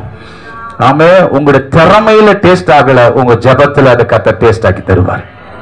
எத்தனை பேர் ஆமென் சொல்றீங்க? உங்க வேலை ஸ்தலத்தில் உங்க மேலாளர், உங்களுக்கு மேல இருக்கிற அதிகாரிகள் உங்களை டிஸ்டர்ப் பண்றாங்களா, உங்களை தொந்தரவு படுத்துறாங்களா, எப்போதுமே உங்களுக்கு ஒரு பிரச்சனை பண்றாங்களா? பயப்படாதீங்க. அன்னைக்கு நீங்க நிற்க வேண்டிய ராஜாவுக்கு முன்னாடி நில்லுங்க. ஓ, ராஜாவுக்கு முன்னாடி நின்னுட்டு நீங்க போனீங்கன்னா எவன் வாயை கர்த்தர் அடக்குவார். எப்பேற்பட்ட ஆளுடைய வாயை கர்த்தர் அடக்குவார். எத்தனை பேர் ஆமென் சொல்றீங்க? ஆமாங்க, தானியேல் சிங்க கவியில போடுவேன்னு சட்டம் வந்துருச்சு. தானியேல் ஜெபத்தை நிறுத்தினானா? ஜெபம் நிறுத்துவது தானியேலுக்கு உயிரையே நிறுத்துவதற்கு சமம். தானியேலுக்கு நமக்கு எப்படி தெரியல. கர்த்தருக்கு ஸ்தோத்திரம். ஆமென். தானியேல் 30 நாள் வரைக்கும் எவனாகிலும் ஆமென் ராஜாவை தவிர வேற எந்த தெய்வத்தை கூடாதான் வழிபடக்கூடாது. அதுல யூதர்களுடைய வாலிபர்கள் இருக்கிறாங்க. அதுல ஒருவர் தானியேல் தன்னுடைய வழக்கத்தின்படியே தினமும் 3 வேளை ஜெபிக்கிற பழக்கம் உடையவர். ஆமென். நமக்கு ஒரு பழக்கம் இருக்குது, தினமும் 3 வேளையும். நான் சொல்லல, நீங்களே சிரிச்சுக்கிட்டீங்க. நாங்க அதைத்தான் பாஸ்டர் கரெக்டா பண்றோம். தானியேல் 3 வேளையும் அவன் சாப்பிடுறதுக்கு மார்னிங் டிஃபனுக்கு முன்னாடி அவன் ஆண்ட இடத்துல போய் ஜெபம் பண்ணுவான். மதியம் லஞ்சுக்கு முன்னாடி அவன் ஜெபம் பண்ணுவான். ராத்திரி டின்னருக்கு முன்னாடி ஜெபம் பண்ணுவான். கர்த்தருக்கு ஸ்தோத்திரம். நம்ம இதுக்கு முன்னாடி முதல்ல இது பார்க்கலாம், அதுக்கப்புறமா ஆண்டவரை பார்க்கலாம். முதல்ல சோறு கொண்டு வந்து வை, முதல்ல டைனிங் டேபிள். கர்த்தருக்கு ஸ்தோத்திரம். இல்ல, பிரேயர் ரூம் ஃபர்ஸ்ட், அதுக்கப்புறம் தான் டைனிங் டேபிள். முதல்ல தேவ சமூகம். ஏன்னா கர்த்தர் இந்த ஆகாரத்தை தந்தாரே, இதை புசித்து அப்பத்தின் தண்ணீரையும் கர்த்தர் ஆசீர்வதிக்கணும்னா ஆசீர்வதிக்கிற இடத்துல போய் நில்லு. Price the Lord. நீங்க ஜெப அறைக்கு போங்க, கொஞ்ச நேரம் ஜெபம் பண்ணுங்க. நேரம் கிடைக்கும் போது தேவ சமூகத்துல கொஞ்ச நேரம் ஜெபம் பண்ணுங்க. தானியேலை தூக்கி சிங்ககபில போட்டாங்க. ஆனா அந்த மனுஷன் அந்த நேரத்திலேயே 3 வேளை அவன் தினந்தோறும் ஆண்டவரை அவன் ஸ்தோத்திரத்தை அவன் ஜெபம் பண்றான். அவன் எப்படி ஜெபம் பண்ணான் தெரியுமா? முழங்கால் போட்டு தானியேல் ஜெபம் பண்ணான். ஒரு ஆமென் சொல்லுங்க பார்க்கலாம். அல்லேலூயா.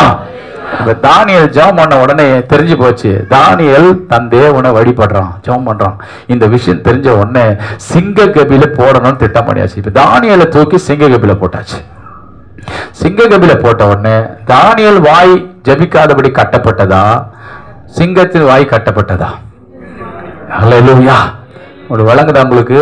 நீங்க யாருக்கு முன்னாடி நின்னுட்டு போறீங்க? நீங்க நின்னுட்டு சிங்கத்தின் வாயே தானியேலுக்கு கட்டுவாரானா, உன்னுடைய அதிகாரியுடைய வாயை கட்டுவா. உனக்கு முன்பதாக நிற்கிற எந்த சத்துடைய வாயை கட்டுவா. எந்த பொல்லாத பிசாசு வல்லமை கட்டுவா. நீங்க கர்த்தருக்கு முன்னாடி நிக்காம, பிரைஸ் தி லார்ட், நீங்க மனுஷனுக்கு முன்னாடி நின்னீங்கன்னா நீங்க ஃபெயிலியர் ஆயிடுவீங்க.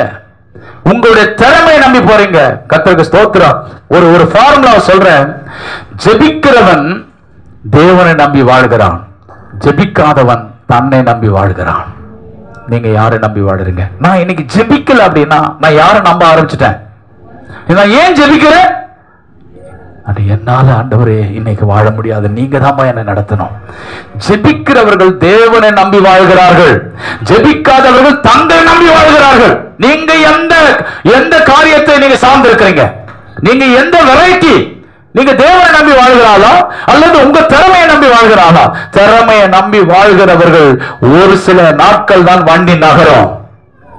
தேவனை நம்பி வாழ்கிறவர்கள் அல்லேலூயா அல்லேலூயா காலங்களையும் ஆமென் சமயங்களை மாற்றுகிறவர், ராஜாக்களை தள்ளி ராஜாக்களை ஏற்படுத்துகிறவர் இந்த காலவேளை சொல்லுகிறார். அல்லேலூயா நீ கர்த்தருடைய பிள்ளையாய் மனம் திரும்பினது உண்மையானால் உன் வீட்டுக்குள் உன்னை கொண்டு வர வேண்டிய முதல் மாற்றம் ஜெபம். டைம் ஆயிடுச்சு, வா ஜெபம் பண்ணலாம். வீட்டுக்காரர் இழு, மனைவியை இழு, பிள்ளைகள் வா, டைம் ஆயிடுச்சு, ஜெபம். படுக்கிறதுக்கு முன்னாடி ஜெபம் பண்ணு. கர்த்தருக்கு ஸ்தோத்திரம். சாப்பிடுறா வாமா, சாப்பிடமான்னு கூப்பிடுற, நீங்க வாமா ஜெபம் பண்ணலாம் ஏன் கூப்பிட மாட்டீங்க? Price the Lord. நிறைய பேருக்கு ஜெபம்னாலே கசப்பு. சொல்றேங்க, நாம் வாழ்கிறது எப்போ பாகற்காயை அதிகமா சாப்பிட ஆரம்பிச்சாங்களோ அப்பவே அவங்களுக்கு எதுல இருந்து அவங்க நார்மல் ஆயிட்டாங்க. சொல்லுங்களாங்க. கசப்பான சில காரியங்கள் உங்களுக்கு எது தோன்றுகிறதோ அதை ஏற்றுக்கொள்ளுங்க. அது உங்களை நார்மலா ஆக்கிடும், அது உங்களை விடுதலை ஆக்கிடும், அது உங்களை சுகமாக்கிடும். நீங்க ஜெபத்தை கசப்பான அனுபவமா மாத்தாதீங்க. பிரைஸ் எல்லாம். யாரும் ஒருவர் கவலை இல்லாமல் வாழணும்னு நினைக்கிறீங்க, அவங்க மாத்த கையை உயர்த்துங்க பார்க்கறோம். நான் கவலையே இல்லாம வாழணும்னு நினைக்கிறேன் பாஸ்டர். அப்படின்னா ஒண்ணு செய்யுங்க, நீங்கள் ஒன்றுக்கும் கவலைப்படாமல் எல்லாவற்றையும் குறித்து ஸ்தோத்திரத்தோடு கூடிய ஜெபத்தோடு வேண்டுதலோடும் விண்ணப்பங்களை தேவனுக்கு பிலிப்பியர் 4:6-7 நினைக்கிறேன். தேவனுக்கு தெரியப்படுத்திட்டீங்கன்னா வாசிங்க அந்த வசனத்தை. 6-7 வாசிங்க. பிலிப்பியர் 4:6-7 வேகமா. நீங்கள் ஒன்றுக்கும் கவலைப்படாமல் எல்லாவற்றையும் குறித்து உங்க கவலை எல்லாவற்றையும் குறித்து உங்கள் விண்ணப்பங்களை ஸ்தோத்திரத்தோடு கூடிய ஜெபத்தினாலும் வேண்டுதலினாலும் தேவனுக்கு தெரியப்படுத்துங்கள். அப்பொழுது பாருங்க, இப்படி நீங்க ஜெபத்துல உங்க கவலை எல்லாம் தேவனுக்கு தெரியப்படுத்திட்டீங்கன்னா கர்த்தருக்கு ஸ்தோத்திரம். நம்ம வீட்டுல ஒண்ணு நடந்தா முதல்ல இந்த போனுன்னு ஒரு பிசாசு கைக்கு வந்துருச்சு பாருங்க. எடுத்தோன்னா என்ன அடிச்சு போட்டாங்கம்மா, என்ன அடிச்சு போட்டுட்டாங்களே, இதுல தெரியப்படுத்துறதெல்லாம். இந்த போன் இருந்தா போதுங்க. 700-800 கிலோமீட்டருக்கு தூரத்தில் இருக்கு, 800 கிலோமீட்டர் தூரத்தில் இருக்கிற ஆட்கள் கூட தெரியப்படுத்துறோம். ஆனா நம்ம வீட்லயே ஒருத்தர் தங்கி இருக்கிறாரு, அவருக்கு நம்ம எதையுமே தெரியப்படுத்துறது கிடையாது. நம்ம வீட்டுக்குள்ள இருக்கிற சொந்த பந்தங்களுக்கு எல்லாருக்கும் தெரியப்படுத்துவோம் நம்ம விஷயத்தை. ஆனா நம்ம வீட்டுக்குள்ள ஒருத்தர் தங்கி இருக்கிறாரு, அவருக்கு நம்ம தெரியப்படுத்த மாட்டோம். கர்த்தங்களோடு கூட பேசட்டும். நீங்க ஒன்றுக்கும் கவலைப்படாம எல்லாவற்றையும் குறித்து நீங்கள் தேவனுக்கு தெரியப்படுத்துங்க. அப்படி தெரியப்படுத்திட்டீங்கன்னா அப்பொழுது வாசிங்க, எல்லா புத்திக்கும் மேலாக தேவ சமாதானம் உங்கள் இருதயங்களையும் சிந்தைகளையும் கிறிஸ்து இயேசுக்குள்ளாக காத்துக்கொள்ளும். ஏங்க இன்னைக்கு நிறைய பேர் கிறிஸ்துவுக்குள்ள இருக்க முடியல? ஏன் கிறிஸ்துவை விட்டு சபையை விட்டு பின்மாறி போறாங்க? தேவனை விட்டு ஏன் பின்மாறி போறாங்க? ஏன் அவங்க ஆண்டவரை விட்டு வழிவிலகி போறாங்க? ஏன் அவருடைய இருதயம் சிந்தையும் கிறிஸ்துவுக்குள் என்ன வந்தாலும் பரவாயில்ல, எதனால நான் கர்த்தருக்காக நிற்பேன், கர்த்தருக்காக வாழ்வேன், ஏன் இருக்க முடியல? ஏன் அவங்க சமாதானம் பறிபோது? அவங்க சொல்ல வேண்டிய ஆளிடத்துல தெரிவிக்க வேண்டிய இடத்துல தெரிவிக்காம போயிட்டாங்க. ஜெபம் என்பது தேவனிடத்துல தெரியப்படுத்துவது. நானும் ஏற்கனவே சொல்லி இருக்கிறவங்களுக்கு நான் திரும்ப சொல்றேன், கவனிங்க. ஜெபம் என்பதை நீங்க எப்படி பாக்குறீங்க? ஜெபம் என்பதை நீங்க எப்படி பாக்குறீங்க? ஜெபம் என்பது ஒரு வல்லமையான ஆயுதங்க. Price the Lord. ஒரு வல்லமையான ஆயுதம். இப்பதான் சந்திரயான் 3 அனுப்பியிருக்கிறாங்க. எத்தனை நாள் ஆச்சுங்க போய் சேர? 3 லட்சம் கிலோமீட்டர்னு சொல்றாங்க. பல நாட்கள் ஆச்சு. ஒரு 2 வீக்ஸ் ஆயிருக்கும்னு நினைக்கிறேன் வச்சுங்களேன். ஸ்தோத்திரம். இங்க பூமியில ஒரு நாள், சந்திரன்ல 28 நாள். பூமியில ஒரு நாள்னா சந்திரன்ல, இங்க பூமியில இருக்கிற ஒரு நாள் 24 ஹவர்ஸ், சந்திரன்ல 28 நாள். அப்போ இங்க இருந்து 2 வாரத்துக்கு மேல அந்த ராக்கெட் போயிருக்கு, சந்திரயான் 3 போயிருக்கு பாருங்க. 3 லட்சம் கிலோமீட்டர் ஒரு சில நாட்களை போய் சேர்ந்துருச்சு. ஆனா அதுக்கு மேல சூரியன் இருக்குது, அதுக்கு மேலதான் வானம் இருக்குது, பரலோகத்துல தேவன் இருக்கிறார். ஆனா நீங்க ஜெபம் பண்ண வித்தின் செகண்ட் ஆண்டோட செவி உங்க ஜெபம் போதையா, ராக்கெட்டை விட வேகமா போகக்கூடியது ஒரு ஜெபம். ஒரு மனிதன் தன்னுடைய பிரச்சனைகளை, தன்னுடைய தகவல்களை தெரியப்படுத்துவதற்கு பல உபகரணம் இருக்குது. என்னென்ன இருக்கு? நீங்க உங்களுடைய காரியத்தை சொல்றதுக்கு போன் மூலமா காரியங்களை சொல்லலாம், இமெயில் மூலமா சொல்லலாம், அப்புறம் கூகுள் மேப் மூலமா சொல்லலாம், அப்புறம் வேற என்ன இருக்குதுங்க, இன்ஸ்டாகிராமா, என்னென்னமோ கிராம்ல இருக்குது, எல்லாத்தையும் தெரியப்படுத்துறீங்க. சேட்டலைட் மூலமா தெரியப்படுத்தலாம். ஆனா மனிதன் இன்னொரு மனிதனுக்கு தன்னுடைய தகவல்களை, தன்னுடைய காரியங்களை தெரியப்படுத்துவதற்கு பல உபகரணங்களை கண்டுபிடிச்சிருக்கிறான். ஆனா ஒரு மனிதன் தேவனிடத்துல தன் காரியங்களை தெரியப்படுத்துவதற்கான ஒரே ஒரு ஆப் எது தெரியுமா? ஜெபம் தான், வேற வழியே கிடையாது. வேற ஏதாவது இருக்கா? அந்த எத்தனையோ உங்க செல்போன்ல நிறைய ஆப் டவுன்லோட் பண்ணி வச்சிருப்பாங்க. உங்க மனசுல பிரேயர்ங்கிற ஆப் டவுன்லோட் பண்ணையா, ஜெபத்தை நீ டவுன்லோட் பண்ணு. எத்தனையோ ஆப் வச்சிருப்பாங்க போன்ல. கர்த்தருக்கு ஸ்தோத்திரம். ஜெபம் மட்டும் தாங்க தேவனிடத்தில் உங்க காரியங்களை தெரியப்படுத்தக்கூடிய ஒரு வல்லமையான கருவி. உங்க பிள்ளைங்க எங்க வெளியூர்ல வேலை செய்யறாங்க, இல்லைன்னா எங்கேயாவது படிக்கிற வச்சுங்களேன், உடனே தகவலை பரிமாறிக்கொள்வது போனை யூஸ் பண்றாங்க. போன் யூஸ் பண்ண நமக்கு லேண்ட்லைன் இருக்குது, பல விதங்களில் எப்படியாவது தகவல்களை மெசேஜ் மூலமாவோ SMS மூலமோ தகவல்களை பரிமாறிக்கொள்றாங்க. ஆனா தேவனிடத்துல, ஆண்டவரே நான் இன்னைக்கு வரல ஆண்டவரே, ஐ அம் சோ சாரி ஆண்டவரே, மெசேஜ் பண்ண முடியுமா? சொல்ல முடியுமா? இல்ல போன் பண்ணி சொல்ல முடியுமா? ஆண்டவரே சாரி நான் இன்னைக்கு வர முடியாது சார், சொல்ல முடியுமா? அப்போ ஆண்டவரிடத்துல ஒரு மனிதன் தன்னுடைய காரியங்களை, தகவல்களை பரிமாறிக்கொள்வதற்காக ஏற்படுத்தப்பட்டதுதான் ஜெபம். அல்லேலூயா. இந்த ஜெபம் ஏங்க நான் ஜெபம் பண்ணோம்? ஜெபம் பண்ணாம எனக்கு எதுவுமே கிடைக்காதா? நீங்க எப்போ மனம் மாற்றம் அடைஞ்சிட்டீங்களோ நீங்க பரலோகத்துக்கு சொந்தமாயிட்டீங்க. புரியுதா உங்களுக்கு? நீங்க இந்த பூமியிலிருந்து நீங்க மனம் திரும்பின உடனே நீங்க இயேசுவின் பிள்ளையா அந்த உலகத்துக்குள்ள ஆளா உங்க மனசு மாறிடுச்சு. இப்ப மனம் மாற மாற கொஞ்ச காலமா அது அப்படியே நீங்க மறிக்கிறதுக்குள்ளாக இந்த பாடியும் அந்த உலகத்துக்கு ஏற்றது போல மருவமாயிடும். அதுதான் முதல்ல மனம் மாறுது. கர்த்தருக்கு ஸ்தோத்திரம். இப்ப பாருங்க, நான் அந்த உலகத்துக்குரியவனாய் பரலோகத்துக்குரியவனாய் இந்த பூமியில இயேசுவை இரட்சகரை ஏற்றுக்கொண்ட மனம் மாறின உடனே இந்த உலகத்தின் அதிபதி எனக்கு யாரா மாறிடுவான்? இந்த உலகத்தின் அதிபதியாக சாத்தான் எனக்கு யாரா மாறிடுவான்? எனக்கு எதிரியா மாறிடுவான். அப்போ எனக்கு ரட்சிக்கப்படுறதுக்கு முன்னாடி சாதகமா இருந்த எல்லாமே எனக்கு ரட்சிக்கப்பட்ட உடனே பாதகம் ஆயிடும். ஏன்னா இப்பதான் நான் ரட்சிக்கப்பட்ட உடனே எதை யூஸ் பண்ணணும்? எதை யூஸ் பண்ணணும்? ஜெபத்தை உபயோகப்படுத்தணும். ஏன்னா என் நாமத்தினால எதை கேட்டாலும் உனக்கு செய்வேன்னு சொன்னார் அல்லவா? ரட்சிக்கப்பட்ட உடனேயே இந்த உலகத்தின் அதிபதி நமக்கு எதிரியாக மாறிடுவான். அவன் ஆப்போசிட்டா மாறிடுவான். இந்த உலகத்துல நீ என்ன விட்டுட்டு போயிட்டல்ல, இந்த உலகத்தின் நன்மை ஒண்ணு உனக்கு கிடைக்காதபடிக்கு நான் உனக்கு தடை செய்வேன்னு சொல்லி அவன் எதிரியா மாறுவான். ஆகவேதான் மனம் மாறின உடனே, ரட்சிக்கப்பட்ட உடனே நீங்க பரலோகத்தோடு கூட உங்கள் தேவைகளுக்காக தொடர்பு கொள்வதற்காகத்தான் ஆண்டவர் உங்களுக்கு ஜெபத்தை கொடுத்திருக்கிறார். அல்லேலூயா. நீங்கள் கேட்கிற எல்லாவற்றையும் பரலோகம் உங்களுக்கு தரும். எத்தனை பேர் விசுவாசிக்கிறீங்க? நாம கேட்கிறது கிடையாது, அதனால கிடைக்கிறது கிடையாது. நீங்க கேட்கிறீங்களா? ஜெபத்தை நீங்க எப்படி நீங்க பயன்படுத்துங்க? போய் முழங்கால் போட்டு கேளுங்க. சின்ன விஷயமா இருந்தாலும் கேளுங்க. ஆண்டவரே எனக்கு இது கிடைக்கணும், இது வேணும், அது வேணும்னு சொல்லி கேளுங்க. நீங்க கேட்டுட்டு பதில் கிடைக்கிற வரைக்கும் உங்களுடைய சாட்சிய கவனமா காத்துக்குங்க. ஜெபம் பண்ணிட்ட 1 மணி நேரம் 2 மணி நேரம் ஜெபம் பண்ணிட்ட, ஒரு நாள் ஃபுல்லா பாஸ்டிங் பண்ணி ஜெபம் பண்ணிட்ட, அதனால கிடைச்சிராது. அந்த பதில் உன் கைக்கு வருகிற வரைக்கும் உன்னுடைய ஒழுக்கத்தை கர்த்தர் பார்ப்பார், உன் சாட்சியை கர்த்தர் பார்ப்பார். இவனை நம்பலாமா, இவனை நம்பி கொடுக்கலாமா? ஆண்டவர் அந்த ஒழுக்கத்தை, அந்த நேர்மையை, சாட்சியை பார்க்கிற வரைக்கும் அந்த ஆண்டவர் உன்னை என்ன செய்வார்? பார்ப்பார் உன் காரியத்தை. அது வரைக்கும் நீ நேர்மையா இருக்கணும். நீங்க இப்படி நினைச்ச கூடாது. பதில் வந்த உடனே மாறிடலான்னா அதையும் கர்த்தர் பார்ப்பார். அதனாலதான் சில நேரங்களில் நம்முடைய வாழ்க்கையில நாம் கேட்கிறது நம்முடைய வாழ்க்கையில கிடைக்காமல் போய் விடுகிறது. அல்லேலூயா. ஆகவே தேவனுடைய பிள்ளைகள் உங்களுடைய வாழ்க்கையில ஜெபத்தை குறித்து ஜெபிக்கிறவர்கள் சத்துடைய வாயை கட்டுகிறது மாத்திரம் அல்லாமல் ஜெபிக்கிறவர்கள் என்ன செய்யறாங்க தெரியுங்களா? அவங்களுடைய கவலைகளை அதிலிருந்து அவங்க விடுவிக்கப்படுகிறார்கள். ஜெபிக்கிறவர்கள் சிறைச்சாலையில இருந்து அவர்களை கர்த்தர் வெளியே கொண்டு வருகிறார். எத்தனை பேர் விசுவாசிக்கிறீங்க? ஜெபிக்கும் போது அவர்கள் சபையார் ஊக்கத்தோடு ஜெபம் பண்றாங்க. அப்போது பேதுருவை ஒரு தூதன் வந்து வெளியே கொண்டு வரார். ஜெபிக்கிறவர்கள் எவரையும் சிறையில் இருந்து வெளியே கொண்டு வரலாம். சிஸ்டர், உன் கணவர் குடிகாரனா இருக்கிறாரா? உன் பிள்ளை கீழ்ப்படிய மாட்டாங்கதா? பிரதர், உன்னுடைய குடும்பத்தில் உன்னுடைய மனைவி, உன் பிள்ளைகள் கீழ்ப்படிய மாட்டாங்களா? நீ ஜெபம் வரைக்கும் போனால் சிறைச்சாலையிலிருந்து அவள் வெளியே கொண்டு வருவான். நீ ஜெபம் போ. கர்த்தர் அவளை சிறையிலிருந்து கர்த்தர் வெளியே கொண்டு வரக்கு தேவன் வல்லவரா இருக்கிறார். எத்தனை பேர் விசுவாசிக்கிறீங்க? ஹல்லேலூயா. கர்த்தருக்கு ஸ்தோத்திரம். ஜெபிக்கிறவர்கள் மரணத்தையே நடுங்க பண்ணுவார்கள்.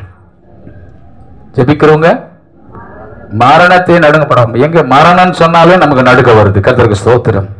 மார்க் 5:22 பாத்தீங்கன்னா, ஒரு அந்த மனிதன் என்ன செய்யறான், யாரு, யவீரு, அவன் இயேசுவின் பாதத்தில் விழுந்து, ஆண்டவரே நீர் என் வீட்டுக்குள்ள வர வேண்டும், என்னுடைய மகள் மரண அவஸ்தையா இருக்கிறான், அவளை எப்படியாவது நீ வந்து எழுப்பணும் அப்படின்னு சொல்லும் பொழுது கர்த்தருக்கு ஸ்தோத்திரம். பாருங்க, பாதத்தில் விழுந்து போறான். 41ஆம் வசனத்தை பாத்தீங்கன்னா, இயேசு அந்த பிள்ளையுடைய கையை கட்ட பிடிக்கிறார். ஆமே. மறிச்சிட்டான்னு சொல்லி எல்லாருமே தார ஊதுறாங்க, எல்லாரும் மேல தாளெல்லாம் அடிக்கிறாங்க, எல்லாரும் அழுதுட்டு இருக்கிறாங்க ஒரு கூட்டம். இப்ப இயேசு சொல்றாரு, கர்த்தருக்கு ஸ்தோத்திரம், தலித்தாகுமி, சிறு பெண்ணே எழுந்துரும் சொன்ன உடனே, எங்க செத்து போக வேண்டிய அந்த ஆத்மா அங்கேயே அந்த ஆத்மா இருந்ததுனால தானே மறுபடியும் உடம்புக்குள்ள வந்துருச்சு. இயேசு அவன் வீட்டுக்கு வருகிறேன்னு எப்ப சொன்னார் தெரியுமா? அவன் இயேசு பாதத்துல விழுந்த போது. 22ஆம் வசனத்தை வாசி பாருங்க. அவன் பாதத்துல விழுந்த உடனே கர்த்தருக்கு ஸ்தோத்திரம், இயேசு அவன் கூட வராரு. வழியில துர்ச்செய்தி வருது, உன் மகன் என்ன ஆயிட்டா, செத்து போயிட்டான். இயேசுக்கு தெரியும், அவன் உடம்புல இருந்துதான் ஆத்மா ஜீவன் வெளியே வந்திருக்குது, வீட்டை விட்டு வெளியே போல. அந்த மரணம் நடுங்கிட்டு அப்படியே இருக்குது. அல்லேலூயா. விழுங்கிட்டாரு மிஸ்டர், மரணம் ஆளை விழுங்கிட்டு போகலாமா போகக்கூடாதா? ஏன்னா இயேசு வருவதற்கு ரெடி ஆயிட்டார். ஏன்னா இவன் காலில் அப்படி விழுந்துட்டான். இயேசுவின் பாதத்தில் விழுந்து ஜெபிக்கிறான். மரணம் அங்க நடுங்கிட்டு இருக்குது. மரணமே நீ தைரியமான ஆளா விழுங்கிட்டு போக வேண்டியதானே, ஏன் உன்னால போக முடியல? இயேசு போன உடனே தூங்குற ஆளை எழுப்புறது போல, சிறுவனே எழுந்துரு. மரணம் என்ன பண்றாரு, யோனாவை மீன் கக்கி விட்டது போல மரணம் அவ உடம்புல கக்கி விட்டுட்டு போயிடுச்சு. இயேசு அவளை உயிரோடு எழுப்பினார். ஒரு ஆமென் சொல்ல மாட்டீங்களே? மரணத்தை நடுங்க பண்ணுகிறவன் தான் ஜெபிக்கிறவன். அல்லேலூயா. சத்துடைய வாயை கட்டுகிறவன் தான் ஜெபிக்கிறவன். உன் தேவையை வானத்திலிருந்து கொண்டு வருகிறவன் ஜெபிக்கிறவன் கவலைகளை மாற்றுவான். ஆண்டவருக்கு ஸ்தோத்திரம். ஸ்மித் விக்கல் வர்த் என்று சொல்லக்கூடிய ஒரு பரிசுத்தவான். அவர் 19ஆம் நூற்றாண்டின் அப்போஸ்தலன் என்று சொல்லுவார்கள். அவர் வாழ்ந்த நாட்கள்ல 20க்கும் மேற்பட்ட சரீரங்களை உயிரோடு எழுப்பியிருக்கிறார். பயங்கரமான ஒரு ஜெப வீரன். ஒரு முறை அவர் வெளியூர் ஊழியத்துக்கு போயிட்டு வரும்போது அவங்க மனைவி மறைச்சிட்டாங்க. வீட்டுக்கு வர பார்த்தா வீட்டுக்கு வெளியில நிறைய கூட்டம் நிக்குது. என்னன்னு பார்த்தா மனைவி பாடியை வச்சுட்டு எல்லாரும் பார்த்துட்டு இருக்கிறாங்க. இவர் வர்றாரு. என்னன்னு பார்த்தா மனைவி இறந்துட்டாங்க. கர்த்தருக்கு ஸ்தோத்திரம். எல்லாரும் அழுவாங்கன்னு பார்த்தா இவர் அழுவாரு, புரண்டு ஏதாவது பண்ணுவாருன்னு பார்த்தா நேரம் போனாரு, மரித்த அந்த சரீரத்தை தூக்குனாரு, நேரம் வீட்டுக்குள்ள கூப்பிட்டு போனாரு. அந்த சோத்தை ஓரமா அப்படி நிப்பாட்டி அந்த தலையில கையை வச்சு ஒரே ஒரு வார்த்தை கேட்டார், ஏய் மரணமே, நான் வீட்டுல இல்லாத போது ஏன் நீ வந்த? என் மனைவியை மரியாதையை விட்டுட்டு போயிடு. ஒரே ஒரு வார்த்தை தான். ஸ்மித் விக்கல்ஸ் வர்த் என்கிற அந்த அப்போஸ்தலனுடைய புஸ்தகத்தை வாசித்து பாருங்க. அந்த ஒரே ஒரு அதிகாரமான வார்த்தை சொன்ன உடனே அவங்க மனைவி அப்படி நின்றுட்டு இருந்தவங்க, செத்து போய் நின்று இருந்த மனைவி, எப்போ வந்தீங்க அப்படின்னு விசாரிக்க ஆரம்பிச்சுட்டாங்க. கர்த்தருக்கு ஸ்தோத்திரம். ஜெபிக்கிறவனை கண்டால மரணம் நடுங்கணும். நாம தான் மரணத்தை கண்டு நடுங்குறோம். காரணம் என்ன தெரியுமா? நம்ம ஜெபிக்கிறது இல்லை. அதிகாரத்துல இருக்கிற ஒரு அரசியல்வாதி பக்கத்துல ஒரு தொண்டை நின்னாலே அவனை பார்த்து அந்த ஏரியா மக்கள் சொல்ல, அவன் பெரிய இடத்துல நிக்கிறான்பா, பெரிய அதிகார இடத்துல இருக்கிறான், பெரிய அரசியல்வாதி பக்கத்துல. ஒரு உலகத்தானுக்கு பக்கத்துல நிக்கிறதுக்கு ஒரு உலகத்தானுக்கு பயம் வரணும். நீ பரலோகத்தின் தேவனுக்கு முன்பாக நீ ஜெபமாய் நிற்பாயானால் உன்னை கண்டு எல்லாமே நடுங்கும் ஐயா. உன்னை கண்டு எல்லாரும் பயப்படுவாங்க ஐயா. கர்த்தருக்கு ஸ்தோத்திரம். ஒரு ஜெபிக்கிறவனுக்கு பக்கத்துல வந்தாலே ஹார்ட் அப்படியே லப்டப் லப்டப் அடிக்கிறோம். பயம் வரணும், பரிசுத்த பயம் வரணும். உன்னை கண்டால பயம் வரணும் ஐயா. கர்த்தருக்கு ஸ்தோத்திரம். நீ பஸ்ல போகும்போதோ ட்ரெயின்ல போகும்போதோ அல்லது நீ எங்க இருந்தாலும் சரி, அங்க ஹல்லேலூயா, அங்க அசுத்தாவிகள் ஆடணும். ஜெபிக்க வேண்டாம். ஆண்டவருக்கு ஸ்தோத்திரம். கர்த்தருக்கு மகிமை உண்டாகட்டும். ஒரு அம்மா ஆண்டவரை பற்றி அதிகமா அறியாத அம்மா, அந்த அம்மா எப்படியோ யாரோ ஒருத்தர் வீட்டுல இருக்கிற காரியத்துக்காக, நல்லதுக்காக, மருமக வாயை கட்டுறதுக்கோ இல்ல புள்ள குடிக்கிறானே அவனை சரி பண்றதுக்கோ எங்கேயோ ஒரு குறி சொல்றதுக்கு கூட்டு போயிட்டாங்க. பக்கத்துல இருக்கிற ஒரு சகோதரி கூட்டு போயிட்டாங்க. கூட்டு போவோம் நம்ம அந்த குறி சொல்ற ஆவி, ஐயோ என் ஆவி வரவே மாட்டேங்குது, என்னுடைய ஆவி கிரியை செய்ய மாட்டேங்குது, நல்லாதானே கொஞ்ச நேரத்துக்கு முன்னாடி குறி சொன்னேன், நல்லாதானே நான் சாமி வந்தது, சாமி வரமாட்டேங்குது. ஏன் வரமாட்டேங்குதா? அந்த சாமி சொல்லுதான், இங்க ஒரு கிறிஸ்தவ பொண்ணுக்கிற, அவளை முதல்ல வெளியே தள்ளு. இவன் வெளியே போனால நான் உள்ள வருவேன். கர்த்தருக்கு ஸ்தோத்திரம். ஒரு ஜெபம்னா என்னன்னு தெரியாத, ஆண்டவரை பற்றி அதிகமா படிப்பறிவு இல்லாத ஒரு சகோதரி இருந்ததுக்கு அந்த ஆவி வர முடியலன்னா, ஜெபிக்கிற ஆளா இருந்தேனா ஒன்னும் எல்லையில வரவே வராதையா. உன்னையும் ஆண்டவர் எல்லையில அனுமதிக்க மாட்டான். இன்னைக்கு நிறைய பேருடைய வாழ்க்கையில சத்துரு காலையில இருந்து ராத்திரி வரைக்கும் நீங்க ஷெட்யூல் போடல, அவன் ஷெட்யூல் போடுறான். போங்க, அந்த உனக்கு இந்த வேலை கொடுக்கலாம், இந்த வேலை கொடுக்கலாம், இந்த வேலை கொடுக்கலாம், இதை அவன் ஷெட்யூல் போட்டு வச்சுட்டான். நமக்கு ராத்திரி வரைக்கும், காலையில ராத்திரி வரைக்கும் இந்த சிஸ்டர், இந்த பிரதர் ஜெபம் பண்ணாம பாத்துக்கோ. ஒரு ஊழியக்காரர் ஒரு ஒரு ஒரு கற்பனை கதையை ஒண்ணு சொன்னார். என்னன்னா, சாத்தான் என்ன செய்யறானோ, தலைமை சாத்தான் சொன்னானா, குட்டி சாத்தான்ல கூப்பிட்டு, டேய் குட்டி சாத்தான் இங்க எல்லாம் வாங்க. அங்க ஒரு பெரிய சபை இருக்குது, ஆயிரக்கணக்கான மக்கள். அவங்க ஜெபம் பண்ணாங்கன்னு வச்சுக்கோ, அவ்வளவுதான், நம்ம இருக்கவே முடியாது அப்படின்னு சொன்னாங்க. கர்த்தருக்கு ஸ்தோத்திரம்.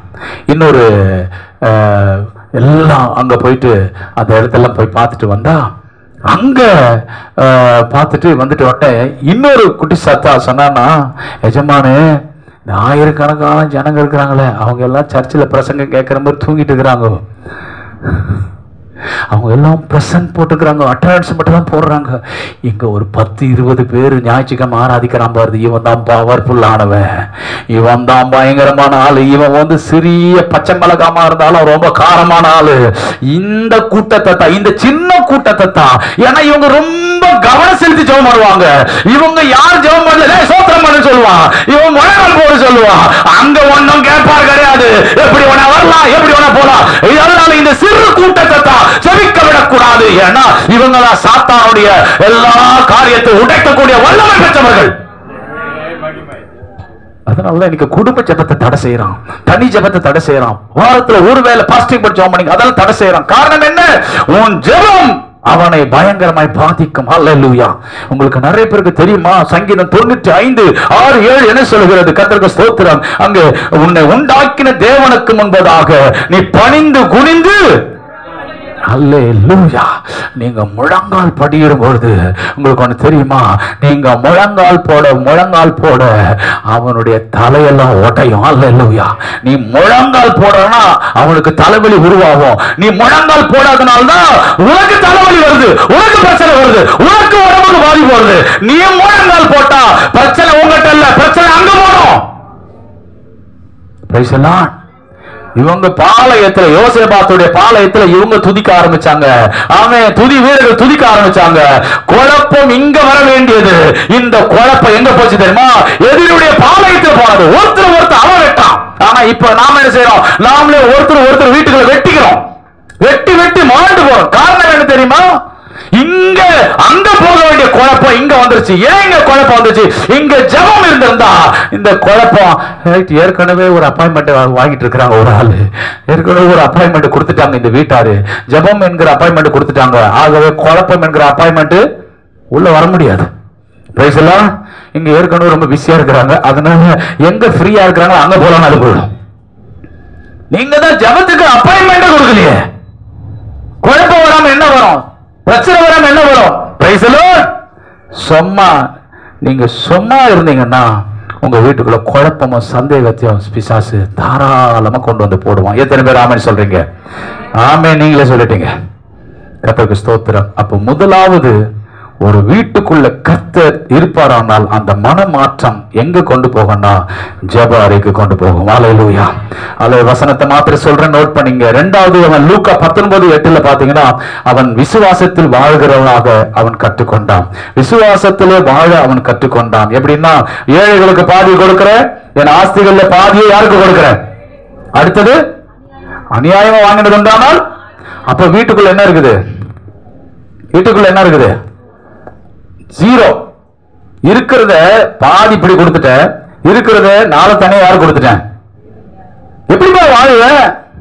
ஏசு இருக்கிறார்ல, ஏசு இருக்கிறார்ல. விசுவாசத்துல வாழ கற்றுக்கிட்டான். Praise the lord. பிரதர், உங்க வீட்டுல பணம் இருக்கலாம், பொருள் இருக்கலாம், ஆஸ்தி இருக்கலாம், ஐஸ்வர்யம் இருக்கலாம், நல்ல பதவி இருக்கலாம், வேலை இருக்கலாம், இதெல்லாம் இருக்கட்டும் இருக்கட்டும் இருக்கட்டும், இல்ல இருக்கட்டும், கர்த்தருக்கு ஸ்தோத்திரம்.